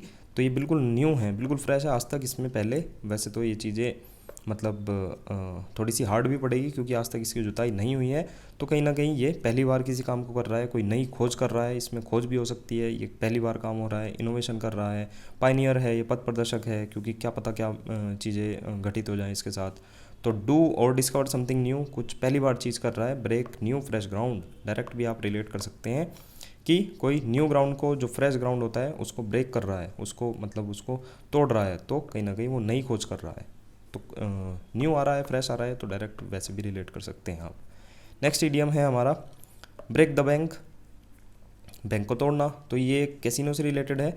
टू बी वेरी एक्सपेंसिव हो जाना, win more money than is held by the bank, बहुत महंगा होना। अब वो कैसीनो जो होते हैं, गैम्बलिंग होता है, उसकी दुनिया से रिलेटेड है। देखते हैं इसका जो शुरुआत है, मोंटे कार्लो, ये कैसीनो से रिलेटेड है। पुराने ज़माने में जब कोई खिलाड़ी इतनी बड़ी रकम जीत लेता था कि कैसीनो का जो बैंक होता था, वहाँ पर जो पैसा रखा होता था, उसके पास भी इतने पैसे नहीं होते थे कि उसको दे सकें। तो कहा जाता था कि उसने बैंक तोड़ दी है, ब्रेक द बैंक, यानी कि कैसीनो का पैसा जो बैंक होता है कैसीनो का, वो भी उसने ख़त्म कर दिया है बिल्कुल, मतलब उसके पास देने के लिए, उस आदमी को देने के लिए पैसा बैंक के पास नहीं बचा है। समय के साथ इसका मतलब बदल गया और आम बोलचाल में क्या होने लगा, मतलब कि कोई चीज़ इतनी महंगी है कि जेब खाली हो जाए, इतना खर्च कर दिया कि जेब खाली हो जाए, ठीक है। तो ब्रेक द बैंक तब होगा जब कोई चीज़ आप बहुत ज़्यादा महंगी चीज़ खरीद लेते हैं, तो या फिर आप कोई लॉटरी जीत लेते हैं, या फिर कैसीनो में आप इतना रुपया जीत लेते हैं कि आपका मतलब जो बैंक है वो ब्रेक हो जाए, टूट जाए। Win more money than is held by the bank, जितना बैंक के पास है उससे भी ज़्यादा मतलब मनी का, पैसे का आपका जीत जाना। तो कैसीनो से ही इसको रिलेट करके आप आसानी से याद कर सकते हैं। नेक्स्ट है हमारा ईडियम ब्रेक द आइस। तो ये हो जाएगा initiate something, to start a conversation, to make something comfortable, to break a painful silence, मतलब कोई चीज़ शुरुआत करना किसी चीज़ की। अब देखो, अपने मूवी में ये सीन, ऐसा सीन तो ज़रूर देखा होगा, है ना। अंटार्कटिका में कहीं कोई मतलब आइस ब्रेकर जा रहा है, ये इस शिप में मतलब इसमें आइस ब्रेकर आगे लगा रहता है, तो ये मतलब तोड़ता जाता है। इस तरह का आपने चीज़ें देखी होंगी, तो उसी से रिलेटेड है। सर्द देश जो होते हैं बेसिकली, जहाँ पर बर्फ़ जमी रहती है, नदियाँ और समुद्र बर्फ़ से जम जाते थे, तो व्यापारिक जो जहाज़ होते हैं रास्ता साफ करने के लिए आइस ब्रेकिंग शिप का यूज़ करते थे। वो मतलब बर्फ़ तोड़कर रास्ता बनाते थे ताकि दूसरे जहाज़ आगे बढ़ सकें, जैसे ये है, ठीक है। ये मतलब आइस ब्रेकर है, ये तोड़ता हुआ जाएगा और इसके जो पीछे आएंगे उनके लिए रास्ता बनता जाएगा, है ना। इसमें जो स्पेशल होता है वो सभी में नहीं होता, है ना, क्योंकि आइस ब्रेक कर रहा है तो पीछे से आएंगे वे, मतलब नॉर्मल जहाज होंगे, उनके लिए रास्ता बन जाएगा। इस विचार को जब सामाजिक बातचीत में रूपांतरित किया गया, तो जब लोग पहली बार मिलते हैं और थोड़ा माहौल जमा हुआ या फिर असहज फील होता है ना, तो कोई हल्की फुल्की बात या फिर मजाक बर्फ़ तोड़ने का काम करती है, जिससे कि बातचीत शुरुआत आसानी से हो जाए, बातचीत की जो शुरुआत है ना। तो इसका कंटेक्स्ट हमने बातचीत में लिया, जैसे कोई आइस ब्रेकर की शिप है, वो बर्फ़ को तोड़ता जा रहा है, मतलब कि तोड़ देगा, रास्ता बना देगा, तो जो इसके बाद वाले शिप आ रहे हैं उनके लिए रास्ता साफ़ हो जाएगा। तो इसी कंटेक्स्ट को हमने बातचीत में यूज़ किया कि जब कोई जमा हुआ सा फील करता है, जब माहौल जमा हुआ फील करता है, असहज फील होता है, तो कोई छोटा सा मतलब ऐसी बातचीत कोई स्टार्ट कर दे कि वह फिर चीज़ें आसानी से स्टार्ट हो जाएं, है ना। तो बर्फ़ तोड़ने का अगर कोई काम कर दे, तो जिससे कि बातचीत आसानी से शुरुआत हो जाए। Initiate something, to start a conversation, to make something comfortable, to break a painful silence, सभी इसके मीनिंग निकल रहे हैं ब्रेक द आइस के। ब्रेक द आइस इससे रिलेट करना है और मीनिंग इस तक पहुंचाना है, ठीक है। तो ये चीज़ आपको रिलेट हो जाएगी। नेक्स्ट हमारा इडियम है breath of fresh air, someone और समथिंग न्यू और रिफ्रेशिंग, नया और सुखद अनुभव। ईजी है, डायरेक्ट हो जाएगा। ब्रीथ ऑफ फ्रेश एयर, आप फ्रेश एयर में सांस ले रहे हैं, मतलब कुछ चीज़ सुखद देने वाली है, कोई एनर्जी देने वाली है। एक ताज़ा हवा का झोंका, यानी कोई ऐसा इंसान, विचार, कोई चीज़ जो एक थकी हुई या नीरस स्थिति में नया जोश या फिर नई ऊर्जा भर दे। ईजी हो जाएगा। नेक्स्ट है ब्रेथिंग डाउन समवंस नेक, ये हो जाएगा watching all his actions closely, निगरानी रखना। अब देखो, ये इस विचार से आया है कि जब कोई बहुत नज़दीक खड़ा होता है, इतना करीब कि उसकी सांस आपकी गर्दन पर महसूस हो, असहजता और दबाव को दर्शाने के लिए इस्तेमाल किया गया। बाद में यह मुहावरा रोज़मर्रा के जीवन में निगरानी या दबाव की स्थिति को बताने के लिए इस्तेमाल होने लगा। अब देखो, जैसे ये बेचारी काम कर रही है, इसका जो बॉस है सिर पर आकर खड़ा हो गया, तो मतलब कि ये बॉस क्या कर रहा है, ब्रेथिंग डाउन हर नेक, ठीक है। तो मतलब हो जाएगा, मतलब कि ये इसके मतलब इतने पास है कि मतलब इसकी सांसों को मतलब वो फील कर सकता है, मतलब कि इतना करीब होना कि वो इसका मतलब इस पर इतनी निगरानी रख रहा है, ठीक है, कि इसका मतलब सारा काम देख रहा है, कंप्यूटर में देख रहा है क्या कर रही है ये, है ना, इसको पानी पानी हो रही है, तो है ना, पसीना आ गया है इसको, तो निगरानी या फिर दबाव की स्थिति ये बना रहा है इसके ऊपर, तो कहीं ना कहीं निगरानी रखना। ब्रेथिंग डाउन समवन्स नेक, तो मतलब ये इसके गर्दन के पास जाकर, इसके बिल्कुल पास जाकर ये सांस ले रहा है, तो इसी से ये मीनिंग बना, मतलब कि निगरानी रखना। Watching all is action closely. Next idiom है हमारा ब्रेथिंग द एयर, तो ये हो जाएगा यूजलेस टास्क। एक चीज़ मुझे बतानी थी, ब्रीथिंग द एयर ये नहीं है, ये है बीटिंग द एयर, ये गलत है। तो बीटिंग द एयर हो जाएगा, तो ये तो डायरेक्ट हो जाएगा यूजलेस टास्क, मतलब कि बेकार के काम। अब ये बीटिंग द एयर है, मतलब कि हवा में घूंसे मारना, तो वो व्यर्थ है और निष्फल काम है, निष्फल प्रयास है ना, इम्पॉसिबल टास्क है ब्रीथिंग द एयर। तो ये आपको ब्रीथिंग ना करके बीटिंग है, तो ये भी आपको ठीक कर लेना है। नेक्स्ट इडियम है bring about, again phrasal verb, मतलब कॉज टू हैपन, कारण बनना किसी चीज़ का। नॉटिकल टर्म से ही आया है। जब पुराने जहाज़ में to bring a ship about का मतलब होता था जहाज़ की दिशा बदलना। अब यह जो अभिव्यक्ति होती है ब्रिंग अबाउट चेंज के रूप में विकसित हुई, जिसका मतलब हो गया किसी भी तरह का बदलाव लाना। ठीक है, to bring a ship about ये नॉटिकल टर्म से आया है। आप थोड़ा सा इसको रिलेट करें, इमेज देख सकते हैं। ब्रिंग ए शिप अबाउट मतलब कि ब्रिंग अबाउट कोई चीज़ का कारण बनना, कारण बनना किस चीज़ का, ये बेसिकली यूज़ तब होता था जब हम जहाज़ की दिशा को चेंज करते थे, दिशा को बदलते थे। सेलिंग शिप है ये भी, ये सेल्स होते हैं। ठीक है, ये जो कपड़ा सा लगा होता है इसी से ही बेसिकली ये जो सेलिंग शिप होते हैं ये आगे बढ़ते हैं या फिर किसी भी डायरेक्शन में, मतलब इसी पर ही सारा का सारा हवा के प्रेशर से ये चीज़ चलती है, मुड़ती है, सब चीज़ होती है। ठीक है, तो ये जो नॉटिकल टर्म से ये आया है, पुराने समय में क्या कहते थे, to bring a ship about. To bring a ship about का मतलब था इसकी मतलब दिशा मोड़ दो। ठीक है, ब्रिंग अबाउट चेंज मतलब कि इसमें इसकी दिशा मोड़ दो, मतलब कि चेंज करो कोई मतलब कि किसी चीज़ का कारण बनना, किसी चीज़ का कारण बन जाना, मतलब कि दिशा बदलने का कारण बनना, बेसिकली ये होता था। लेकिन नॉर्मल अब डेली लाइफ में इसका जो मीनिंग रह गया कोई कारण बनना, है ना, किसी चीज़ का कारण बनना, कॉज टू हैपन। तो ये आपको इस इमेज से रिलेट करना है, ब्रिंग ए शिप अबाउट से रिलेट करना है। नेक्स्ट हमारा इडियम है bring home the bacon. To be successful, to earn money to live, मतलब कि सफल होना, पैसा कमाना। अब देखो इसके पीछे भी एक अच्छी स्टोरी है। इंग्लैंड में एक चर्च था, उसने यह घोषणा करी कि अगर कोई पति पत्नी यह साबित कर दे कि उन्होंने 1 साल तक बिना झगड़े के शादी निभाई है तो उन्हें इनाम में ए फ्लिच ऑफ बैगन, मतलब कि सुअर का एक हिस्सा मिलेगा। ठीक है, बेसिकली हुआ क्या था, चर्च ने ये घोषणा करी क्योंकि वहाँ पर आपको पता ही होगा वेस्टर्न जो भी कल्चर होता है, वेस्टर्न कंट्रीज होती है, वहाँ पर शादी को लंबे समय तक टिकाना एक टास्क होता है, मेजर टास्क होता है ना। इंडिया की बात अलग है, तो विदेशों में ऐसे ही होती है। और जब कोई भी 1 साल तक अपना जो शादी है उसको निभा ले तो उन्हें इनाम में ए फ्लिच ऑफ बैकन, एक सुअर का एक हिस्सा मिलता था।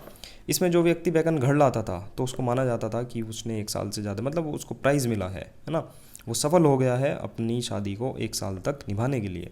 उसे माना जाता था कि वह बहुत सफल और जिम्मेदार इंसान है जिसने घर के लिए कुछ सम्मानजनक हासिल किया है। धीरे धीरे ब्रिंगिंग होम द बैकन का मतलब हो गया कि कमाई करके घर लाना या फिर जीत हासिल करना।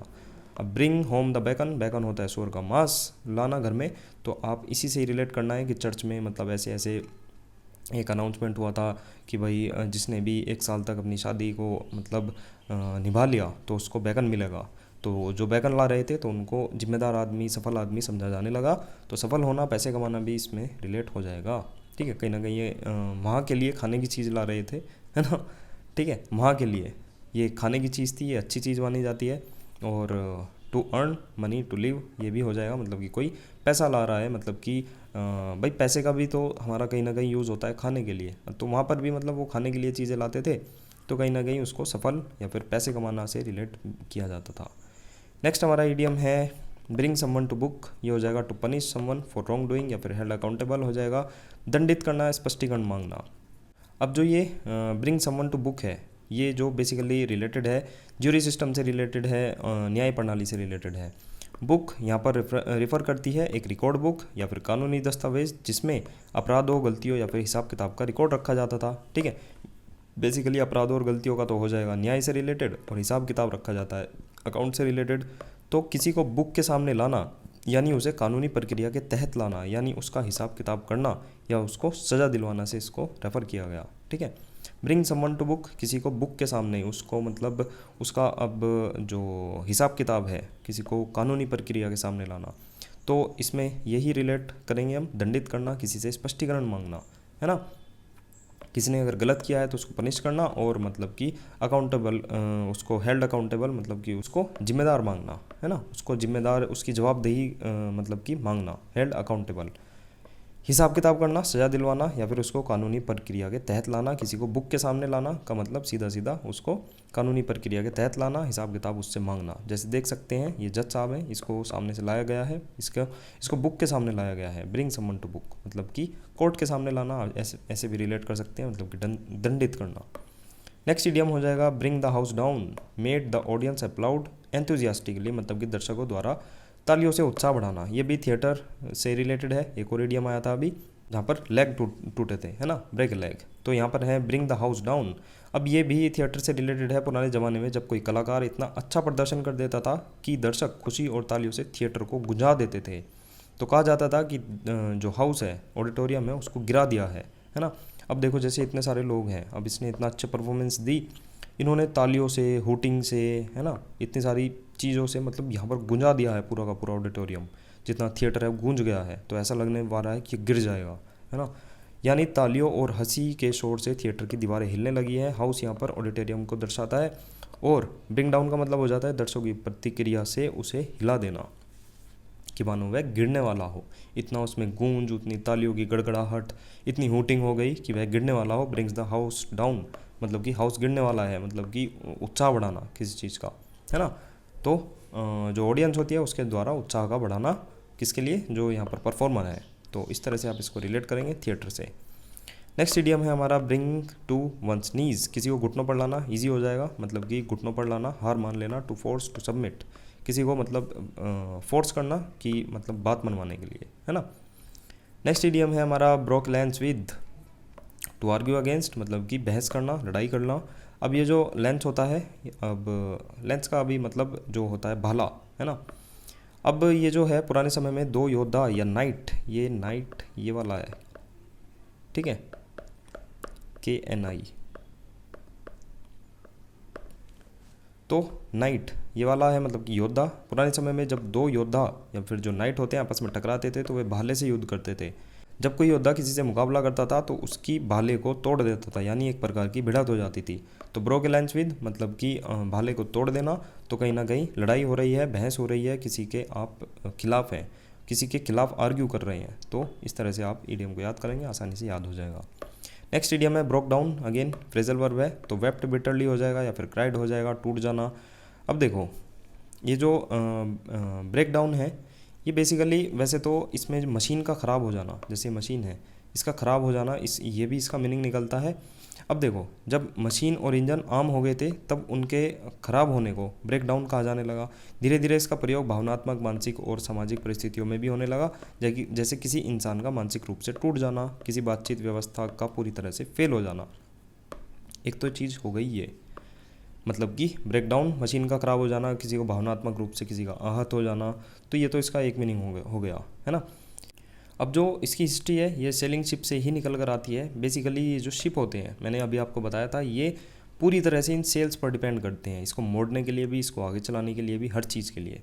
अब इसमें तीन चीज़ बहुत ज़्यादा इंपॉर्टेंट हो जाती है। एक तो ये हो गया सेल्स, ठीक है, सेल्स जो पर्दा टाइप सा होता है ना। एक हो जाता है मास्ट, ये जो होता है ना, ये आगे डंडी लग रही है, इसको कहते हैं मास्ट, MASTS, ठीक है। एक आगे हो जाता है, एक पीछे भी हो जाता है। और जो ये तो रस्सियाँ हो ही जाएगी, इनको रिग्स कहते हैं, रिगिंग्स कह सकते हैं, ठीक है। ये बेसिकली तीन चीज़ होती थी, सेल्स, मास्ट और रिगिंग, है ना। अब ये तीनों मिलकर ही इसका पूरा का पूरा कॉम्प्लेक्स मैकेनिज्म को ऑपरेट करते थे। इन तीनों के थ्रू ही पूरा का पूरा जहाज़ ऑपरेट होता था। अब इसमें अगर एक भी चीज़ टूट जाए, ख़राब हो जाए, तो कहा जाता था the rig has broken down. जो ये रिग होती है ना, ये टूट गई है। तो कहीं ना कहीं जहाज़ पूरी तरह से, इसका सिस्टम जो है, कॉम्प्लेक्स सिस्टम होता है, वो टूट गया है, ख़राब हो गया है। तो पूरी तरह से किसी चीज़ का फेल हो जाना, ठीक है। अब वही है, इसका हिस्ट्री यहाँ से निकल कर आई। लेकिन इसको वैसे अगर आप ये वाला भी देखें, मशीन और इंजन का ख़राब हो जाना, ब्रेक डाउन हो जाना, तो वो भी इसी से ही कहीं ना कहीं लिंक करता है। इसका मैकेनिज्म अलग है, लेकिन कहीं ना कहीं इसको इंजन के ख़राब हो जाने से भी रिलेट किया जा सकता है, ये भी आप इसमें रिलेट कर सकते हैं। फिर इसको मतलब लोगों ने मतलब मानसिक हो गया, भावनात्मक रूप में यूज़ किया, मतलब कि किसी का मानसिक रूप से पूरी तरह से फेल हो जाना, टूट जाना, बातचीत व्यवस्था का पूरी तरह से फेल हो जाना, टूट जाना। वेप्ट बिटरली भी हो जाएगा, मतलब कई सारे मीनिंग हो जाते हैं, फ्रेजल वर्ब है ये, तो इसके मीनिंग काफ़ी सारे हो जाएंगे। मतलब कि किसी चीज़ का स्टॉप वर्किंग, मतलब चीज़ का रुक जाना, रोना, है ना, किसी वर्किंग का फेल हो जाना, क्राइड हो जाना, कंट्रोल खो जाना, लूज कंट्रोल हो जाएगा, कोलैप्स हो जाएगा, ठीक है। तो काफ़ी सारे इसके मीनिंग हो जाते हैं। तो ब्रोक डाउन को आप हिस्ट्री से इस तरह से भी रिलेट कर सकते हैं, इस इंजन से भी रिलेट कर सकते हैं, ठीक है। आपको थोड़ा सा इसको याद करना है, बाकी ट्रिक से हम कराएंगे, ट्रिक के लिए आपको फ्रेजल वर्ब का वेट करना पड़ेगा, अगर वो सब फिर अलग तरीके से चलेंगे, है ना। क्योंकि ईडियम में ये फ्रेजल वर्ब आई है तो थोड़ा सा आपको दिक्कत थोड़ी बहुत दे सकती है, लेकिन हिस्ट्री मैंने आपको बता दी, इससे भी आप आसानी से रिलेट करें, इमेज से रिलेट करें तो ईडियम आपके याद हो जाएगा। नेक्स्ट ईडियम है ब्रेक ऑफ या फिर ब्रोक ऑफ, मतलब कि सडनली स्टॉप्ड। तो ये पुराने वाले की तरह ही है, मतलब कि अचानक चीज़ों का रुक जाना, सिस्टम का फेल हो जाना। अब यहाँ पर ब्रेक का मतलब तो होता है या तोड़ना, और ऑफ का मतलब है अलग करना, जैसे कोई चीज़ तोड़कर अलग कर दी हो। धीरे धीरे इसका इस्तेमाल रिश्तों, बातचीत या फिर घटनाओं को अचानक रुकने के लिए रूपांतरित हो गया, चीज़ें अचानक रुक गई हैं। अब देखो दोनों का वैसे मीनिंग अगर आप कह सकते हैं तो थोड़े थोड़े सिमिलर हो जाते हैं। ब्रेक ऑफ का मतलब हो जाता है एंड सडनली, ठीक है, मतलब कि अचानक रुक जाना, कोई चीज़ डिटैच हो जाना, इंटरप्ट हो जाना कोई चीज़। वहाँ पर क्या था, स्टॉप वर्किंग, वहाँ पर नॉर्मल लूप में मतलब लूज कंट्रोल हुआ था हमारा, कोलैप्स कोई चीज़ हो गई थी। लेकिन यहाँ पर जो चीज़ हुई है वो अचानक हुई है, जैसे ये लेकर भागा जा रहा था कोई चीज़, इसका पहिया टूट गया तो ये अचानक रुक कर बैठ गया, तो ये चीज़ कोई अचानक ही टूट गई है, ठीक है। तो दोनों का मतलब काफ़ी हद तक सिमिलर है, लेकिन ब्रेक डाउन मतलब कोई चीज़ रुक गई है ना। वेप्ट बिटरली भी हो जाएगा, टूट जाना, रुक जाना, फेल हो जाना, और यहाँ पर चीज़ों का अचानक हो जाना, एंड सडनली, है ना, कोई चीज़ डिटैच हो गई है लेकिन अचानक हो गई है। नेक्स्ट इडियम हो जाएगा ब्रेक या फिर ब्रोक, प्रिसिएंट हेड, ठीक है। अब इसका मतलब हो जाता है टू यूज़ बैड ग्रामर या फिर ख़राब व्याकरण का उपयोग करना। अब देखो जो ये प्रिसियन नाम का प्राणी था, ये एक ग्रामरियन था, है ना, व्याकरणविद। ये एक बंदा था, ये व्याकरणविद था। इसने जो प्रिसियन था उसने लैटिन व्याकरण पर एक प्रसिद्ध ग्रंथ लिखा, है ना, जो मध्य युग में बहुत ज़्यादा प्रभावशाली रहा। फिर जब कोई भी व्यक्ति व्याकरण की गलती करता था तो वह मजाक में कहा जाता था कि उसने प्रिसियन का सिर तोड़ दिया है, यानी उसने व्याकरण के सिद्धांतों का अपमान किया है। उसने एक बेसिक सी मतलब जो बहुत ज़्यादा ज़रूरी हो जाती थी प्रिसियन के लिए, है ना, एक ऐसी गलती कर दी है व्याकरण की, तो उसको कहा जाता था कि उसने प्रिसियन का हेड मतलब कि उसका सिर तोड़ दिया है, मतलब कि उसने व्याकरण की गलती कर दी है। क्योंकि ये प्रिसियन एक व्याकरणविद था बहुत बड़ा, तो इसलिए ये मुहावरा बन के आया कि किसी ने प्रिसियन का हेड तोड़ दिया है, मतलब कि उसने खराब व्याकरण का उपयोग किया है, बैड ग्रामर का। स्पेलिंग देख लेना, काफ़ी स्पेलिंग काफ़ी बार आती है ना, बच्चे ई लगा देते हैं, तो आपको देख लेना एक बार। बाकी प्रिसियन ही क्यों आया मैंने आपको बता दिया कि यहाँ पर ये व्याकरणविद था, बहुत फेमस था। रेफरेंस के तौर पर, एक व्यंग के तौर पर कहा जाता था कि भाई तूने तो प्रिसियन का हेड ही तोड़ दिया, तूने तो व्याकरण की बहुत बड़ी गलती कर दी है।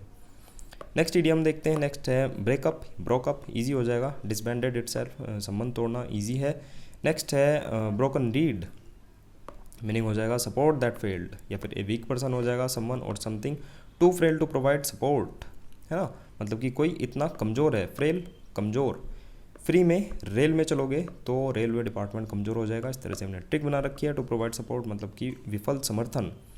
अब देखो रीड क्या होता है, रीड वैसे तो हिंदी में तो आपको सबको पता ही है, लेकिन रीड इंग्लिश में होता है एक नरकट। ये जो होता है ना, ये देख सकते हैं आप, इतनी बड़ी एक पतली और कमज़ोर लकड़ी होती है जो दलदली इलाकों में उगती है। अगर कोई इंसान उसको सहारे के लिए पकड़े तो वह झुक जाती है और टूट जाती है, मतलब कि भरोसे लायक नहीं होती, ठीक है। तो आप क्या कहेंगे कि ये तो ब्रोकन रीड हो गई, है ना, किसी का समर्थन जो है वो विफल हो गया, सपोर्ट दैट फेल्ड। बस आपको रीड का मतलब समझना है। रीड का मतलब होता है एक पतली डंडी होती है जो दलदली इलाकों में उगती है ना, उसको अगर आप सपोर्ट के लिए, दलदल से बाहर निकलने के लिए सपोर्ट के लिए यूज़ करेंगे तो वो टूटेगी, पक्का टूटेगी, तो वो मतलब कि भरोसे लायक वो चीज़ नहीं है। सपोर्ट दैट फेल्ड है कोई वीक पर्सन है, या फिर समवन और समथिंग टू फेल, वो इतना कमज़ोर है कि वो सपोर्ट प्रोवाइड आपको नहीं कर सकता, ठीक है। तो रीड का आपको मीनिंग इससे रिलेट करना है तो ईडियम आपके हो जाएगा। नेक्स्ट ईडियम है हमारा ब्रिंग अप मतलब या फिर बॉट अप हो जाएगा, ठीक है। इंट्रोड्यूस्ड फॉर डिस्कशन मतलब कि चर्चा के लिए पेश करना। ब्रिंग का अर्थ, ये भी वैसे तो फ्रेजल वर्ब है, लेकिन देखेंगे यहाँ पर ब्रिंग का अर्थ सिर्फ लाना ना होकर इसका जो मतलब होता है आगे बढ़ना या फिर विकसित करना भी होता है। ब्रिंग अप ए चाइल्ड, तो उसको भी कहते हैं कि मतलब किसी को ऊपर उठा रहे हैं, उसका लालन पोषण करके शारीरिक, मानसिक और नैतिक रूप से उसको विकसित कर रहे हैं। परवरिश की सेंस में भी इसको यूज़ किया जाता है बातचीत में। ब्रिंग अप का मतलब किसी मुद्दे या फिर विचार को सामने लाना या फिर चर्चा में लाना, है ना, इसका यूज़ किया जाने लगा, मतलब चर्चा के लिए पेश करना, बेसिकली उठाना किसी चीज़ को, ब्रिंग अप, है ना, किसी चीज़ को उठाना, किस लिए, चर्चा के लिए। जैसे देख सकते हैं ये इन्होंने चर्चा के लिए एक मुद्दा उठाया हुआ है, चर्चा के लिए पेश करना। नेक्स्ट इडियम है हमारा ब्राउन स्टडी, ए मूड ऑफ डीप एब्सॉर्प्शन और थॉटफुलनेस, ये हो जाएगा रेवरी। अब देखो रेवरी जो होता है ये मैंने आपको रेवड़ी से रिलेट करा रखा है। रेवड़ी के ख्यालों में मैं तो खोया रहता हूँ, तो मतलब ख्यालों में खोना है ना, इसका मीनिंग हो जाएगा।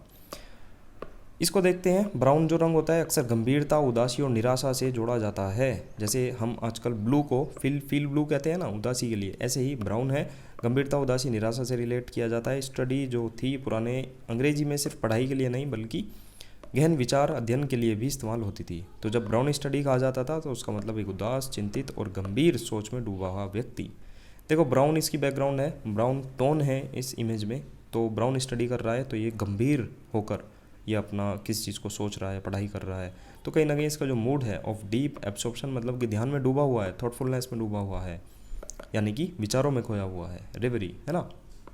तो ये आपको ब्राउन से रिलेट करना है और स्टडी। नेक्स्ट इडियम है हमारा बग्स मी। अब देखो बग तो आपको पता ही होगा, बग वैसे तो कंप्यूटर बग आपको पता ही होगा। तो बग जो है वो आपको परेशान कर रहा है ना, इरिटेट्स मी, परेशान करना। बग शब्द अमेरिकी स्लैंग में परेशान करना, तंग करना के रूप में होता है। बग एक कीड़ा भी होता है जो शरीर पर रेंग रहा हो तो चिढ़ और बेचैनी होती है, ठीक है। तो मतलब कि यह उसी भावना से विकसित हुआ, या फिर कंप्यूटर वाले बग से भी रिलेट कर सकते हैं कि जो बग बार बार आ रहा है वो आपको परेशान कर रहा है। या फिर बग होता है कीड़ा जो आपके शरीर पर रेंग रहा हो तो वो आपको परेशान पक्का करेगा, ठीक है। तो इमेज से भी आप इसको रिलेट कर सकते हैं, इस आदमी को ये चीज़ें इसको परेशान कर रही है, जैसे कीड़ा भी आ गया तो वो भी उसको परेशान कर रहा है ना। और मतलब ये रेडियो है ये भी इसको परेशान बग कर रही है ना, बग्स भी, तो ये परेशान हो गया है। नेक्स्ट इडियम देखते हैं, build castle in the air. अब हो जाएगा daydream, have unrealistic ideas to create impossible dreams और होप। ईजी हो जाएगा, मतलब कि आप हवाई किले बना रहे हैं, है ना। हवाई किले बनाना मतलब यानी कि ऐसे सपने या फिर योजनाएं बनाना जो कि अव्यावहारिक हो, पूरी ना हो सके, है ना। बुलसाई, अब बुलसाई हो जाता है something that is the centre of target, मतलब मछली की आँख, लक्ष्य का केंद्र। पुराने समय में निशानेबाजी के खेलों में निशाने के बीच में जो गोल और सबसे छोटा भाग होता था उसको बुलसाई कहा जाता था, जैसे ये देख सकते हैं, है ना। ये ऐसे गोल गोल होते हैं और जो बीच में है ये होती है बुलसाई। अब देखो बुल भी है पीछे और बुलसाई को आप इसको रिलेट कर सकते हैं। यह हिस्सा सबसे कठिन होता था, अगर इसमें बिल्कुल बुलसाई पर कोई गोली या तीर मार दे तो उसको माना जाता था कि निशाना बिल्कुल सटीक लगा है ना। Something that is the centre of target, मछली की आँख होना, बुल्स आई, ठीक है। नेक्स्ट इडियम है बर्न वंस ब्रिजेस या फिर बोट्स। अब इसका मतलब जो हो जाता है, इसका मतलब होता है टू डिस्ट्रॉय और रिलेशंस। आपने सभी के सभी जितने भी अपने रिलेशन है वे तोड़ लिए हैं। To make it impossible to return to previous situation later, पीछे लौटने के सभी रास्ते को बंद कर देना। इमेज देखिए, इमेज से आपको बहुत अच्छे से रिलेट हो जाएगा। ये यहाँ पर लड़ने आए हैं और इन्होंने अपनी बोट्स हैं वो सभी की सभी जला दी हैं, इसलिए जला दी है कि कोई भी वापस ना भाग पाए। ये जो है एक बहुत प्रसिद्ध स्पेनी योद्धा होता था हर्नान कार्टेस ने अपने सैनिकों के सामने एक बहुत ही साहसी निर्णय लिया। उसने सभी की सभी नौकाएं जला दी ताकि उसकी सेना के पास पीछे हटने का कोई भी विकल्प न रहे, वे मजबूरी में आगे लड़ते रहें। तो इस तरह से आपको ये रिलेट करना है, मतलब कि उसने सभी पुराने रिश्ते को तोड़ लिया है और मतलब कि लौटने के सभी रास्तों को बंद कर दिया है। इसको कहेंगे बर्न वंस बोट्स, ठीक है। या फिर ब्रिजेस, मतलब कि उसने सभी अपने ब्रिजेस को, बोट्स को जला दिया है। इस तरह से इडियम को आपको याद करना है। नेक्स्ट इडियम है burn the midnight oil. Easy हो जाएगा, टू वर्क और study till very late in the night, या फिर टू वर्क वेरी हार्ड, दिन रात एक करना, देर रात तक काम करना। यह मुहावरा उस समय की याद दिलाता है जब लोग बिजली के बिना तेल के दिए जो ऑयल लैम्प्स होते हैं या फिर लालटेन होती है उसकी रोशनी में काम किया करते थे। मिडनाइट ऑयल का मतलब है आधी रात को जलाया गया तेल, ठीक है। यानी कि जब लोग देर रात तक जाग कर दिए की रोशनी में पढ़ाई करते थे या फिर लेखन करते थे तो मतलब ये बहुत ज़्यादा मेहनत का काम करते थे, पूरी रात भर जागकर काम को करते थे। यहाँ देख सकते हैं लैंप यहाँ पर भी है, मोमबत्ती भी है, लैंप लग रहा है, मतलब कि ये मिडनाइट ऑयल जला रहा है। तो बर्न द मिडनाइट ऑयल मतलब कि दिन रात एक करना और रात तक काम करना, देर रात तक काम करना। नेक्स्ट इडियम है हमारा बर्निंग क्वेश्चन। इजी हो जाएगा, महत्वपूर्ण पर्सन एन इम्पोर्टेंट क्वेश्चन हो जाएगा। इशू कोई मतलब ज्वलनशील बर्निंग क्वेश्चन है तो वो बेचैनी, तीव्र या फिर तेज मतलब क्वेश्चन है, मतलब कि बेचैनी पैदा करने वाला है। कोई ऐसा एक पॉइंट है, कोई ऐसा टॉपिक है, सब्जेक्ट है जो कहीं ना कहीं बर्निंग क्वेश्चन क्रिएट कर रहा है, महत्वपूर्ण पर्सन है। नेक्स्ट इडियम हो जाएगा ब्यूरी द हैचेट। तो ये हो जाएगा to make peace, to end a quarrel, झगड़ा खत्म करना, ब्यूरी द हैचेट। अब ये जो हैचेट होता है ये होता है बेसिकली कुल्हाड़ी। अब जब दो आदिवासी कबीले आपस में लड़ाई के बाद शांति समझौता करते थे तो एक कुल्हाड़ी होती है ना, जो हैचेट होती है, उसको ज़मीन में गाड़ देते थे। ये एक प्रतीक बनता था कि वे अब युद्ध नहीं करेंगे, यानी कि शांति से रहेंगे। हैचेट यानी कि कुल्हाड़ी युद्ध और हिंसा का प्रतीक थी, क्योंकि वे उसी से लड़ाई करते थे उन दिनों। मतलब गोली वगैरह ये सब चीज़ें नहीं होती थी, तो वे कुल्हाड़ी को ज़मीन में गाड़ देते थे। मतलब कि ज़मीन में गाड़ देना मतलब कि वे उसका अब प्रयोग नहीं करेंगे। इमेज देख सकते हैं, कुल्हाड़ी को इन्होंने आगे का जो मेन, तो इसका आगे का ही पोर्शन होता है ना, उसको ज़मीन में गाड़ दिया और हाथ मिला रहे हैं दोनों, ठीक है। तो मतलब कि इन्होंने झगड़ा ख़त्म कर लिया है। नेक्स्ट इडियम है हमारा बट इन, मतलब कि इंटरप्ट करना, दखल देना। अब देखो, बट का मतलब होता है धक्का देना, टकराना, ठीक है।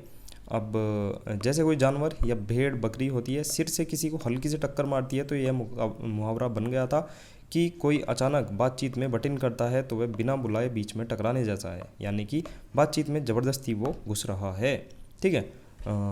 बट आपको याद रखना है, बट का मतलब होता है धक्का मारना, है ना, टकराना। जैसे ये देख सकते हैं, ये बट मतलब कि धक्का मार रहा है इसको, ठीक है। तो कहीं ना कहीं ये मुहावरा बना कि जब कोई बट इन करता है, कोई धक्का मारता है, कोई टकराता है आपसे, या फिर बिना बुलाए बीच में टकरा जाता है, तो यानी कि वो आपको आपके काम में, आपकी जो बातचीत है उसमें दखल दे रहा है, ज़बरदस्ती वो घुस गया है, इंटरप्ट कर रहा है आपको। जैसे देख सकते हैं, ये बातचीत चल रही थी, ये बीच में आकर इंटरप्ट करने लगा, है ना, इसने बीच में आकर झटका मार दिया, धक्का सा मार दिया एक, है ना। तो इससे भी रिलेट कर सकते हैं। तो हल्का सा धक्का मार रहा है तो कहीं ना कहीं ये दखल दे रहा है इसके बच्चे के काम में, ठीक है। नेक्स्ट इडियम है हमारा butter fingers, to be clumsy, अनाड़ी व्यक्ति। अब देखो, बटर फिंगर है, वैसे तो क्लमसी क्या होता है, मतलब भद्दा होना, अनाड़ी होना। कलम सी, है ना, कलम बना दी मेरी बहुत ज़्यादा भद्दी, इस तरह से हमने रिलेट कर रखा है। जैसे कोई आदमी होता है ना, जो मैं बना देता हूँ थोड़ा सा, ठीक है। जैसे ये बाल हो गए उसके, ये जो कलम होती है ना, ये होती है, पता ही होगा, है ना, ये कलम। अब आपकी कलम जो है वो दुकान वाले ने बहुत ज़्यादा भद्दी बना दी, तो आप क्या कहेंगे कि कलम बना दी मेरी बहुत ज़्यादा भद्दी, ठीक है। तो टू बी क्लमसी हो जाएगा बटर फिंगर। अब बटर फिंगर याद कैसे करेंगे, बटर का मतलब मक्खन, फिंगर मतलब उंगली। आपकी उंगलियां ऐसी हैं कि आप कुछ भी पकड़ते हैं वो गिरा देते हैं। आपने ये पकड़ा, ये गिरा दिया, ये पकड़ा, ये गिरा दिया। कल्पना करो कि अगर आपके हाथों में मक्खन लगाओ तो आप चीज़ें आसानी से मतलब आपके हाथों से चीज़ें आसानी से फिसल जाएंगी। यह मजाकिया मुहावरा बना कि बटर फिंगर का मतलब है अपने काम में बेढंगा होना, अनाड़ी व्यक्ति है, ये हर काम बेकार कर देता है, हर काम इसके हाथ से फिसल जाता है।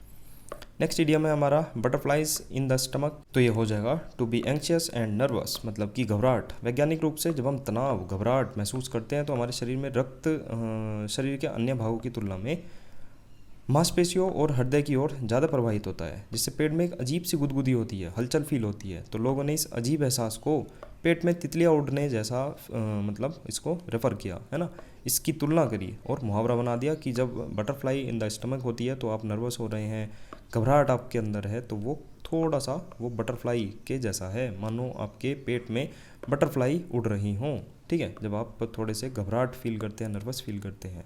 तो इसी से इसको रिलेट करना है, तो ईडियम आपके हो जाएगा। नेक्स्ट ईडियम है बटन हर लिप। अब लिप पर बटन लगा देना, इसको देख सकते हैं आप, लड़की को बहुत ज़्यादा बोलती है, तो स्टॉप टॉकिंग मतलब कि जुबान पर ताला लगा लेना, बटन लगा लेना, बातचीत को बंद कर देना, ईडियम ईजी है। नेक्स्ट है हमारा idiom buy lemon, to buy something that is of much less value, हो जाएगा एक ख़राब या बेकार वस्तु का खरीदना। अब देखो, लेमन बेसिकली जो स्लैंग के रूप में यूज़ किया जाता था, किस लिए होता था, वो धोखेबाजी से बेची गई हो, कोई एक ऐसी चीज़ जो धोखेबाजी से बेची गई हो या काम की ना हो। बेसिकली ये कारों की बिक्री के लिए ज़्यादा मशहूर था, मतलब कि बेकार कारों को बेच दिया जाता था, है ना, जो सेकंड हैंड होती थी। जब कोई ख़रीदार एक इस्तेमाल की गई कार खरीदता था जो बाहर से ठीक हो लेकिन अंदर से जल्दी ख़राब हो जाए, मतलब कि इंजन वाइज, है ना, तो कहा जाता था कि उसने एक लेमन ख़रीद ली है, ठीक है। देख सकते हैं, इसको लेमन कहा जाता था, बाहर से अच्छी हो और अंदर का तो क्या ही पता लग रहा है उसका। इससे अलग लेमन एक खट्टा फल भी होता है, उसका स्वाद एपेरिया होता है, तो इस विचार से भी है मतलब बुरा सौदा या फिर एक ख़राब चीज़ का प्रतीक बन गया। कुल मिला के आपको याद रखना है, ये जो ये लेमन है, एक तो लेमन भी हो गया मतलब कि बेकार चीज़, थोड़ा सा निगेटिव तो होता ही है, खट्टा होता है, तो ख़राब चीज़ से इसको रेफ़र कर सकते हैं।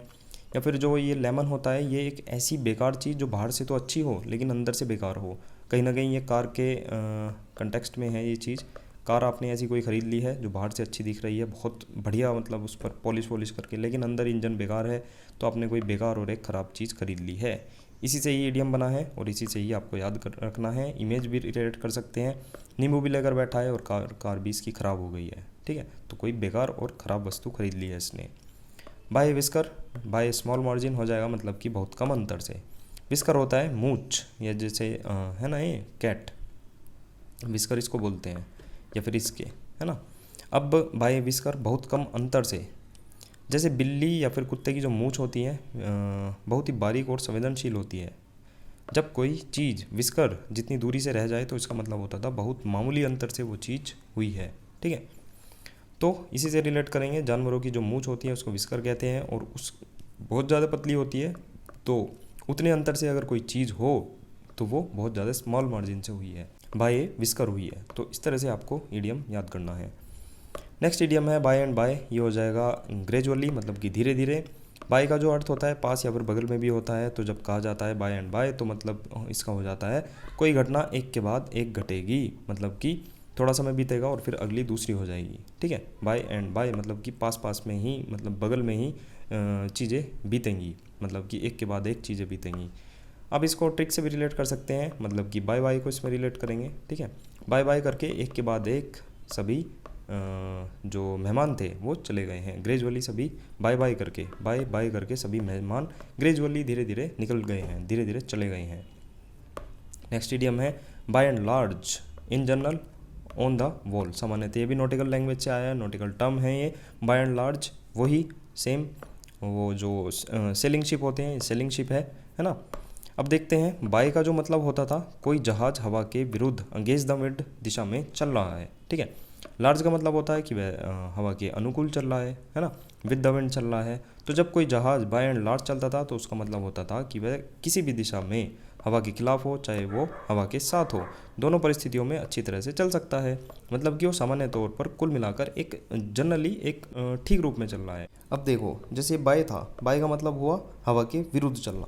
अब बेसिकली मैंने आपको चीज़ें बताई थी कि ये जो सेल होते हैं यही इसमें इंपॉर्टेंट पार्ट होते हैं। वैसे तो 3 होते हैं, लेकिन जो ये डायरेक्शन है, स्पीड है, ये सभी सेल मतलब निर्धारित करते हैं। इनको मोड़ दिया जाता है, एक स्पेसिफाई एंगल होता है उस पर मोड़ दिया जाता है, तो ये उसकी डायरेक्शन चेंज हो जाती है, आगे भी चल सकता है और पीछे भी चल सकता है। जैसे अभी के लिए पीछे से हवा आ रही है तो ये आगे की ओर चल रहा है ना। ये देखिए, ये आगे की ओर बैंड हुए हैं, मतलब पीछे से हवा का प्रेशर पड़ रहा है तो ये जहाज़ आगे चलता है।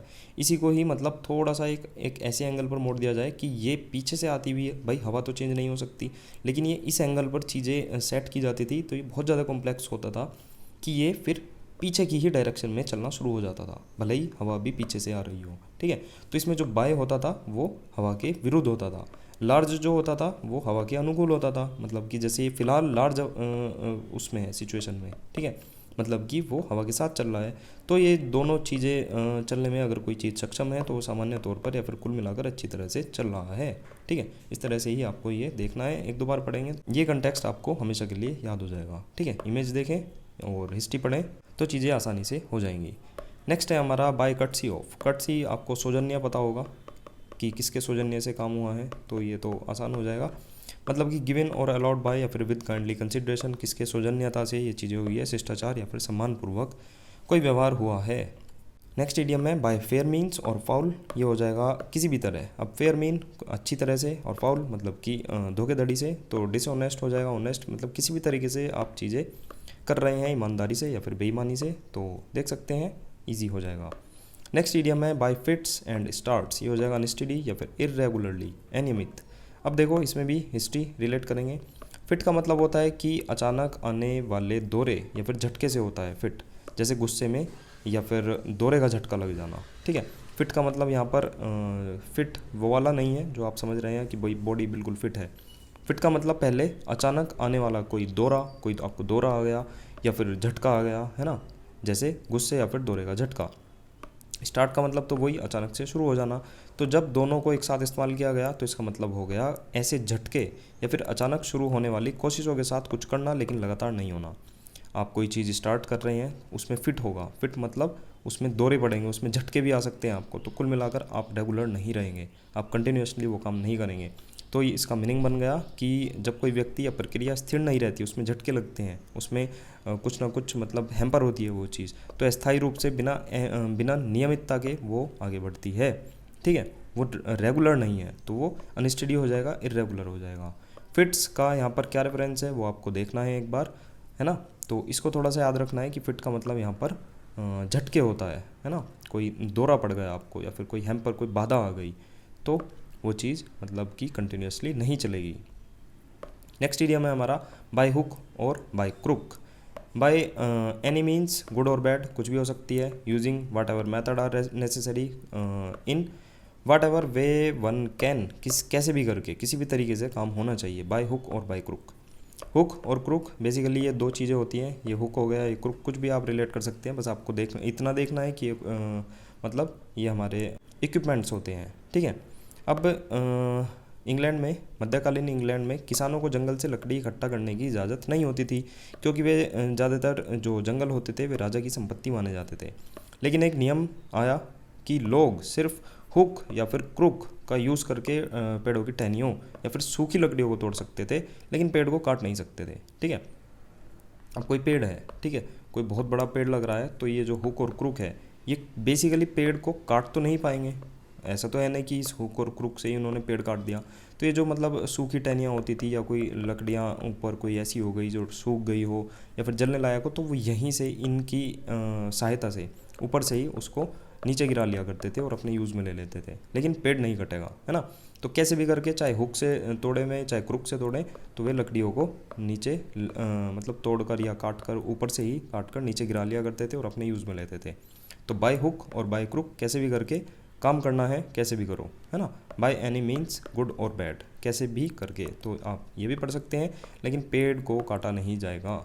ये तो एक रेफरेंस के लिए है कि पेड़ नहीं कटेगा, लेकिन ऊपर की जो लकड़ियाँ हैं वो कैसे आएंगी, चाहे वो हुक से आए या वो क्रुक से आए, तो ये रेफरेंस आपको याद रखना है।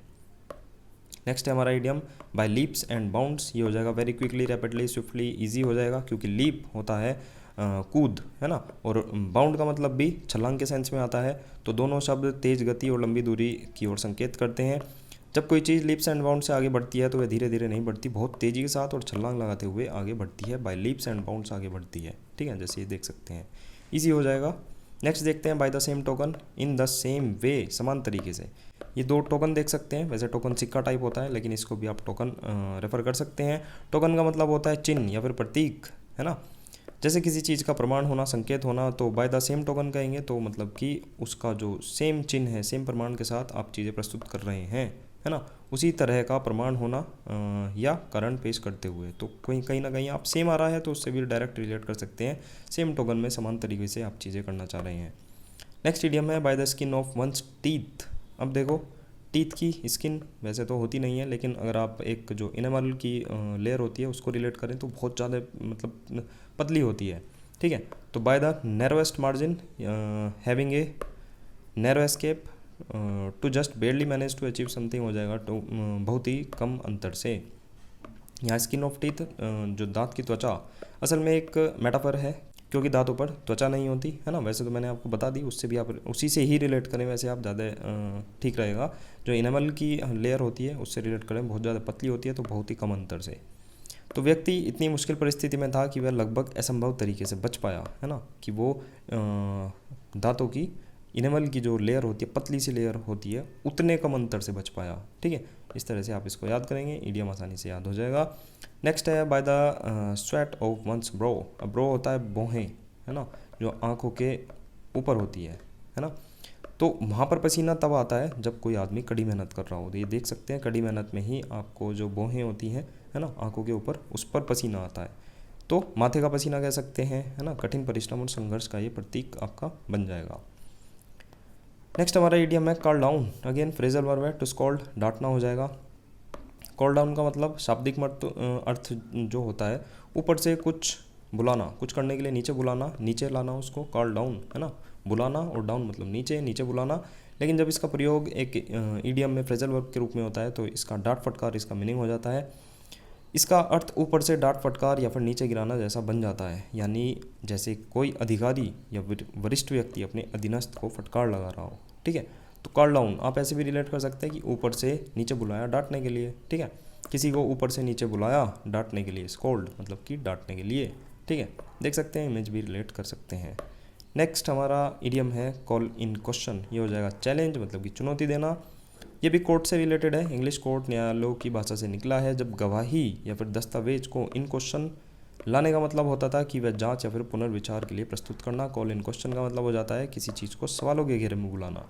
कॉल इन क्वेश्चन किसी को बुलाना क्वेश्चन के बीच में, तो कोई चीज़ को चैलेंज किया जा रहा है, उसको मतलब दोबारा पुनर्विचार के लिए प्रस्तुत किया जा रहा है। यहाँ पर देख सकते हैं ये मतलब वकील वगैरह हैं, रिलेट कर सकते हैं आप, मतलब ये कोई चीज़ दोबारा से बुलाई गई है, उसको मतलब डिबेट के लिए बुलाई गई है या फिर उसको दोबारा गवाही के लिए या फिर पुनर्विचार के लिए प्रस्तुत किया गया है। कॉल इन क्वेश्चन किसी को बुलाना, क्वेश्चन के बीच में, प्रश्नों के बीच में किसी को बुलाना, तो चैलेंज करना। नेक्स्ट इडियम हो जाएगा कॉल इट अ डे। ये भी, इसका भी एक रिलेशन है ना। पोस्टपोन इसका मीनिंग होता है डिसाइड और agree to stop doing something, to give up work and go back home, तो ये मतलब कि गिव अप कर दिया है आपने। मीनिंग हो जाता है इसका डिसाइड और agree to stop doing something, मतलब कि आपने डिसाइड कर लिया है काम को रोकने के लिए। अब इस ईडियम में भी एक कैच ये है कि जो इसका पुराना रूप होता था उसमें हाफ लगता था, call it half a day, ठीक है, जिसे विशेष रूप से तब इस्तेमाल किया जाता था कि जब कोई मतलब हाफ ड्यूटी करने के बाद अगर अपना काम छोड़ता था ना, लंच के बाद निकल जाता था, तब कहा जाता था call it half a day, मतलब कि उसने आधा दिन काम किया और वो छोड़कर चला गया। बाद में इसका मतलब short form I call it a day, मतलब कि इसका मतलब हो गया किसी काम को पूरा मानकर उसको वहीं समाप्त कर देना, उसको छोड़ देना, ठीक है। तो आपको इसमें रिलेट क्या करना है, call it A half day कर सकते हैं, call it half a day कर सकते हैं, मतलब कि आधा काम हुआ था तब आपको याद करना है कि कोई आधा काम हुआ था तभी छोड़कर आदमी जा रहा था। ये देख सकते हैं, इसको भी रिलेट कर सकते हैं, आधा काम छोड़कर जाना, तो इसको शॉर्ट फॉर्म में क्या आ गया था, कॉल इट ए डे, मतलब कोई चीज़ को पोस्टपोन कर देना, ठीक है। नेक्स्ट इडियम है हमारा कॉल ऑफ। ये भी फ्रेजल वर्ब है, मतलब कैंसिल करना, किसी चीज़ को रद्द करना।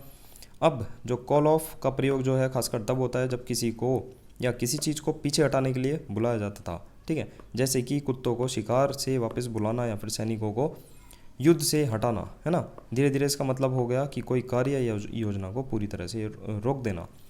इमेज देखिए, जैसे युद्ध हो रहा है, युद्ध में इसने कहा कॉल ऑफ, मतलब सबको वापस बुला लो, सभी को मतलब कि बुला लो, ठीक है। अब वे युद्ध में नहीं रहेंगे, उनको वापस बुला लेना, या फिर कुत्तों को भी यूज़ किया जाता था जब शिकार से वापस बुलाना होता था, ठीक है। नेक्स्ट इडियम है हमारा call on. Again phrasal verb, मतलब पे विजिट, मिलने आना। कॉल मतलब पुकारना, बुलाना, ठीक है, बुलाना भी रिलेट कर सकते हैं। और ऑन मतलब किसी चीज़ की ओर संकेत करना, ठीक है। ऑन के तो बहुत सारे मीनिंग हो जाते हैं वैसे तो पे विजिट हो जाएगा, मतलब समय के साथ इसके कई प्रयोग बन गए, जैसे औपचारिक मुलाकात करना या फिर किसी को चुनना, जवाब देने के लिए कहना, सार्वजनिक अपील करना, बहुत सारे इसके मीनिंग बन जाते हैं। तो आप याद करें, पे ए विजिट मतलब कि मिलने आना। इमेज देख सकते हैं, मतलब कि यह मिलने आ गया है इन सब से, अपनी फैमिली से, कॉल ऑन, ठीक है, या फिर मुलाकात करने के लिए आना, ठीक है। तो रिलेट करेंगे, फ्रेजल वर्ब है, टेंशन नहीं लेनी है अभी के लिए। मैं मतलब अभी के लिए आपको बस थोड़ा सा देख लेना है, याद हो जाएगा तो ठीक, नहीं हो जाएगा फ्रेजल वर्ब में इसको टैकल करेंगे। थोड़ा बहुत आप मतलब फ़िलहाल के लिए अपने एंड से भी चीज़ों को याद कर सकते हैं। नेक्स्ट इडियम है हमारा call the shots. To be in control, to be the person in charge हो जाएगा, निर्णय लेने का अधिकारी होना। अब देखो, ये है बैटलफील्ड से रिलेटेड। एक अधिकारी होता था ना, कमांडर, वो ये तय करता था कि गोली कब चलानी है। तो सैनिक खुद गोली नहीं चलाते थे जब तक अधिकारी कॉल न करे, मतलब कि आदेश न दे। तो कॉल द शॉट्स का शाब्दिक अर्थ हो गया, सीधी सी बात है, कॉल द शॉट्स मतलब कि शॉट मारने के लिए उसने मतलब कि हरी झंडी दे दी, आदेश दे दिया है। तो गोली चलाने का आदेश देना। रूपक के रूप में इसका मेटाफर बना, मतलब कि मुख्य निर्णय लेना या फिर नियंत्रण में होना, है ना, निर्णय लेने का अधिकारी होना। जब आप कॉल द शॉट्स कहेंगे तभी यहाँ पर गोलियाँ चलेंगी, इसने कह दिया कॉल द शॉट्स, ठीक है। जैसे कि जलियांवाला बाग में भी यही हुआ था, कॉल द शॉट्स, तो कहीं ना कहीं उसने मतलब कि ऑर्डर कर दिया था शॉट, मतलब कि गोलियां चलाने के लिए, ठीक है। उससे भी आप रिलेट कर सकते हैं। Call upon again phrasal verb है, टू ऑर्डर मतलब कि काम के लिए बुलाना।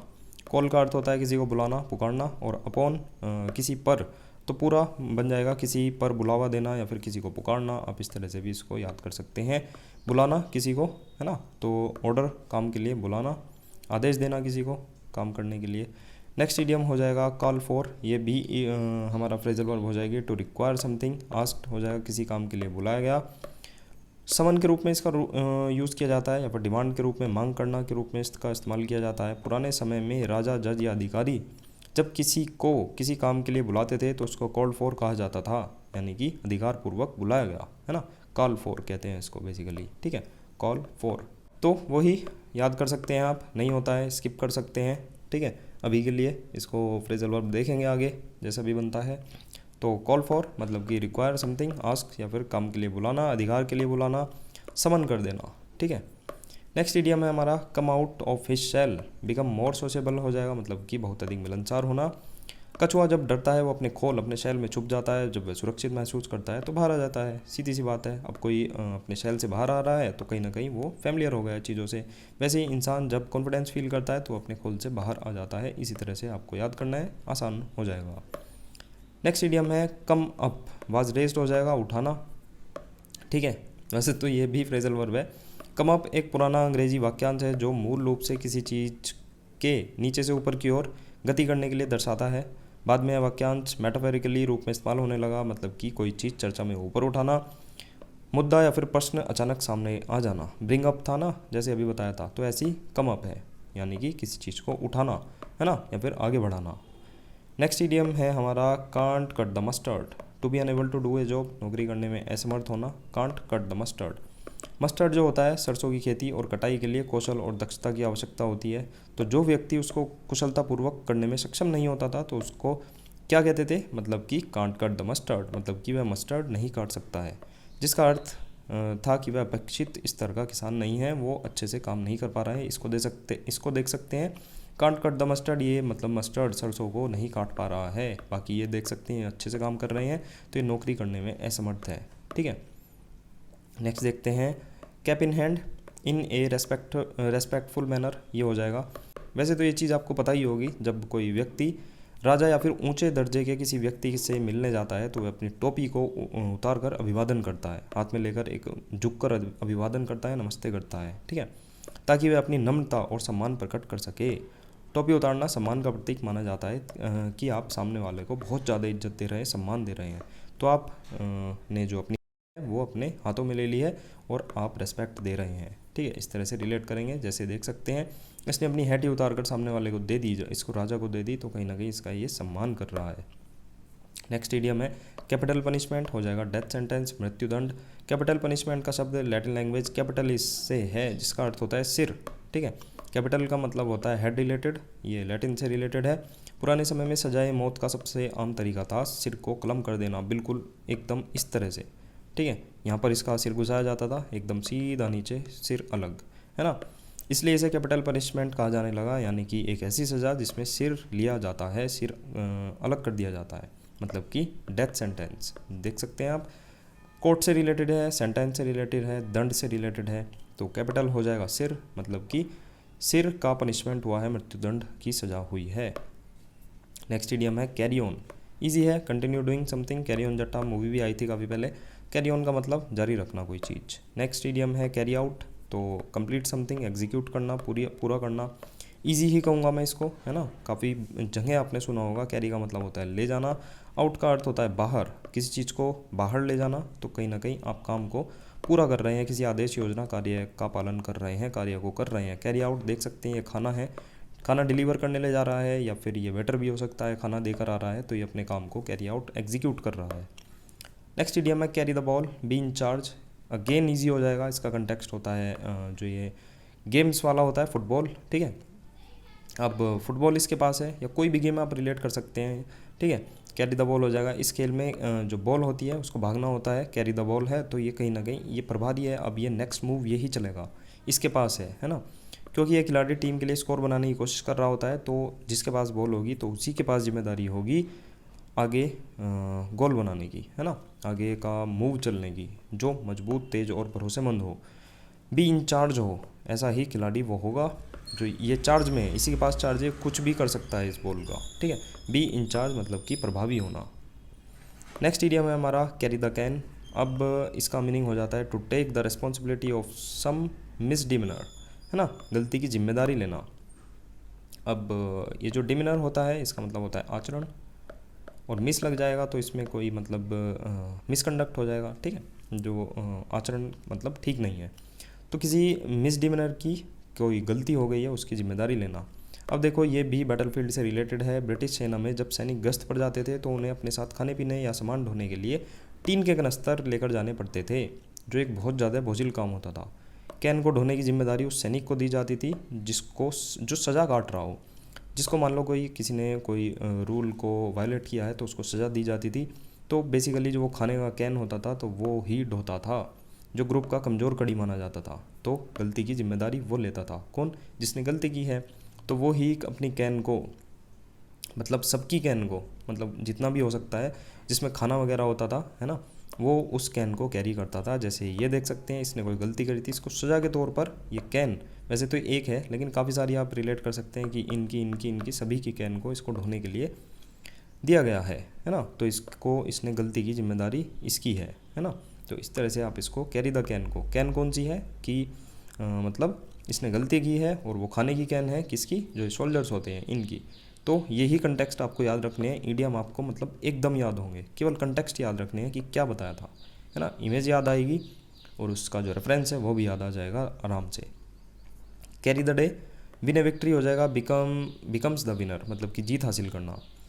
पहले यह मुख्य रूप से राजनीतिक बहस और युद्धों के संदर्भ में इस्तेमाल किया जाता था। टू कैरी का मतलब हो जाता है ले जाना, कब्जा करना, और डे मतलब कि दिन, पूरा दिन, घटना का समय, यानी कि जो पक्ष पूरे दिन के संघर्ष के बाद विजयी हो जाए उसको कैरी द डे कहा जाता था।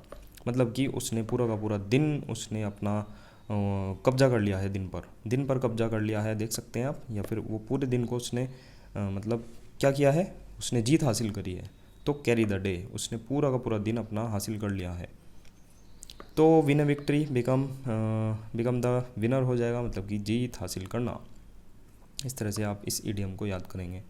देख सकते हैं आप, इन्होंने मतलब कि युद्ध जीत लिया है, तो इन्होंने कैरी द डे, अपना जो पूरा का पूरा दिन है उस पर कब्जा कर लिया है, पूरे के पूरे दिनों पर कब्जा कर लिया है, मतलब कि ये विजयी हो गए हैं। नेक्स्ट इडियम है कैरी वेट, भी इम्पोर्टेंट हो जाएगा, महत्वपूर्ण होना। कैरी का मतलब हो जाता है ले जाना, वेट मतलब कि वजन, तो जो शाब्दिक रूप से वजन उठाना। इस मुहावरे का भावार्थ यह निकलता है किसी को बातों में इतना वजन है कि वो असर डालती है।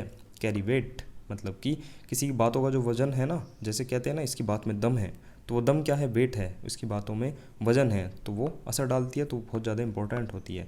कैरी वेट, कैरी मतलब कि ले जाना, और वेट वजन, इसकी बातों में वजन है, ये अपनी बातों में वजन लेकर चलता है। इस तरह से आप इसको रिलेट कर सकते हैं, मतलब हो जाएगा इंपॉर्टेंट है, मतलब ये बहुत ही महत्वपूर्ण बात कह रहा है। नेक्स्ट इडियम है कार्व आउट ए नीश। अब देखो नीश तो आपको पता ही होगा, एक आला होता है, एक जगह होता है। तो ये हमने बता रखा है नीचे से, नीचे दीवार में एक आला है, ठीक है, बोलते हैं इसको, है ना, एक जगह है दीवार में। कार्व तो आपको पता ही होगा, कोई उत्कीर्ण करना, गोदना कोई चीज़, मतलब कि नक्काशी होती है ना, उससे भी रिलेट कर सकते हैं। मीनिंग हो जाता है developed a specific position for himself, अपने लिए एक विशेष स्थान बनाना। अब कार्व वही हो जाता है काट कर कुछ अलग कर देना, है ना। और नीश इसका मतलब तो होता है मतलब कि एक खोखला स्थान जहाँ पर मूर्तियाँ रखी जाती हैं दीवार में। अब जब ये जोड़कर बना तो मतलब कि जैसे कोई एक कलाकार पत्थर को काट कर उसमें खास आकार बनाता है, वैसे ही कोई व्यक्ति समाज या पेशे में मेहनत से अपनी जगह बनाता है। जैसे ये है भालू, बियर, ये अपना मतलब अपने लिए घर बना रहा है। तो कार्व आउट ए नीश, ये मतलब कि एक कार्व कर रहा है किसमें, मतलब चट्टान में अपना एक घर बनाने के लिए। ऐसे ही कोई एक पर्सन है, वो एक स्पेसिफिक पोजीशन बनाता है, अपनी समाज में एक जगह बनाता है, तो ये जगह ही बना रहा है। तो इस तरह से आप इसको रिलेट करेंगे कि कोई स्पेसिफिक पोजीशन अपने लिए बनाना, है ना, इससे रिलेट कर सकते हैं। और कार्व करना, उत्कीर्ण करना, नीश मतलब कि एक आला होता है ना। तो कोई अपने लिए कोई एक विशेष स्थान बनाना, ये एक पोजीशन के सेंस में भी हो सकता है और एक जगह की सेंस में भी हो सकता है। तो आपको इस तरह से इसको रिलेट करना है। नेक्स्ट इडियम है हमारा आज का लास्ट इडियम, कैश स्ट्रैप्ड। ये हो जाएगा इम्पोवरिश्ड, मतलब कि पैसे की कमी होना, है ना। इसमें पॉवर्टी को रिलेट कर सकते हैं, तो ये पॉवर्टी गरीब हो जाएगा। कैश स्ट्रैप्ड, अब कैश का मतलब होता है नगद, स्ट्रैप्ड का मतलब होता है बंधा हुआ या फिर कसा हुआ। तो दोनों के मेल से क्या बना, कैश स्ट्रैप्ड, मतलब कि एक ऐसा व्यक्ति, एक संस्था जिसके पास खर्च करने के लिए पर्याप्त नगद नहीं है, उसके पास पर्याप्त पैसे नहीं है ना, खर्च करने के लिए। तो कैश स्ट्रैप्ड हो जाएगा, मतलब कि पैसे नहीं है उसके पास खर्च करने के लिए, वो बंधा हुआ है, कसा हुआ, मतलब कहते हैं ना हाथ टाइट हो रहा है, मेरा आजकल हाथ टाइट चल रहा है ना। तो इसका मतलब हो जाता है पैसों की उस पर तंगी हो रही है ना। कैश स्ट्रैप्ड मतलब कि उसका जो पैसे हैं उसके नकदी है वो स्ट्रैप्ड मतलब कसे हुए चल रहे हैं, बंधे हुए चल रहे हैं। तो कहीं ना कहीं पैसे की उसके लिए कमी हो रही है। तो हमारे 100 ईडियम ही समाप्त होते हैं। Thank you for watching. Video को लाइक ज़रूर कर देना, पसंद आई हो तो शेयर कर देना, कमेंट मारकर ज़रूर जाना। पीडीएफ के लिए आप डिस्क्रिप्शन चेकआउट कर सकते हैं। बाकी लाइक शेयर सब्सक्राइब करें। मिलते हैं नेक्स्ट वीडियो में। Bye bye.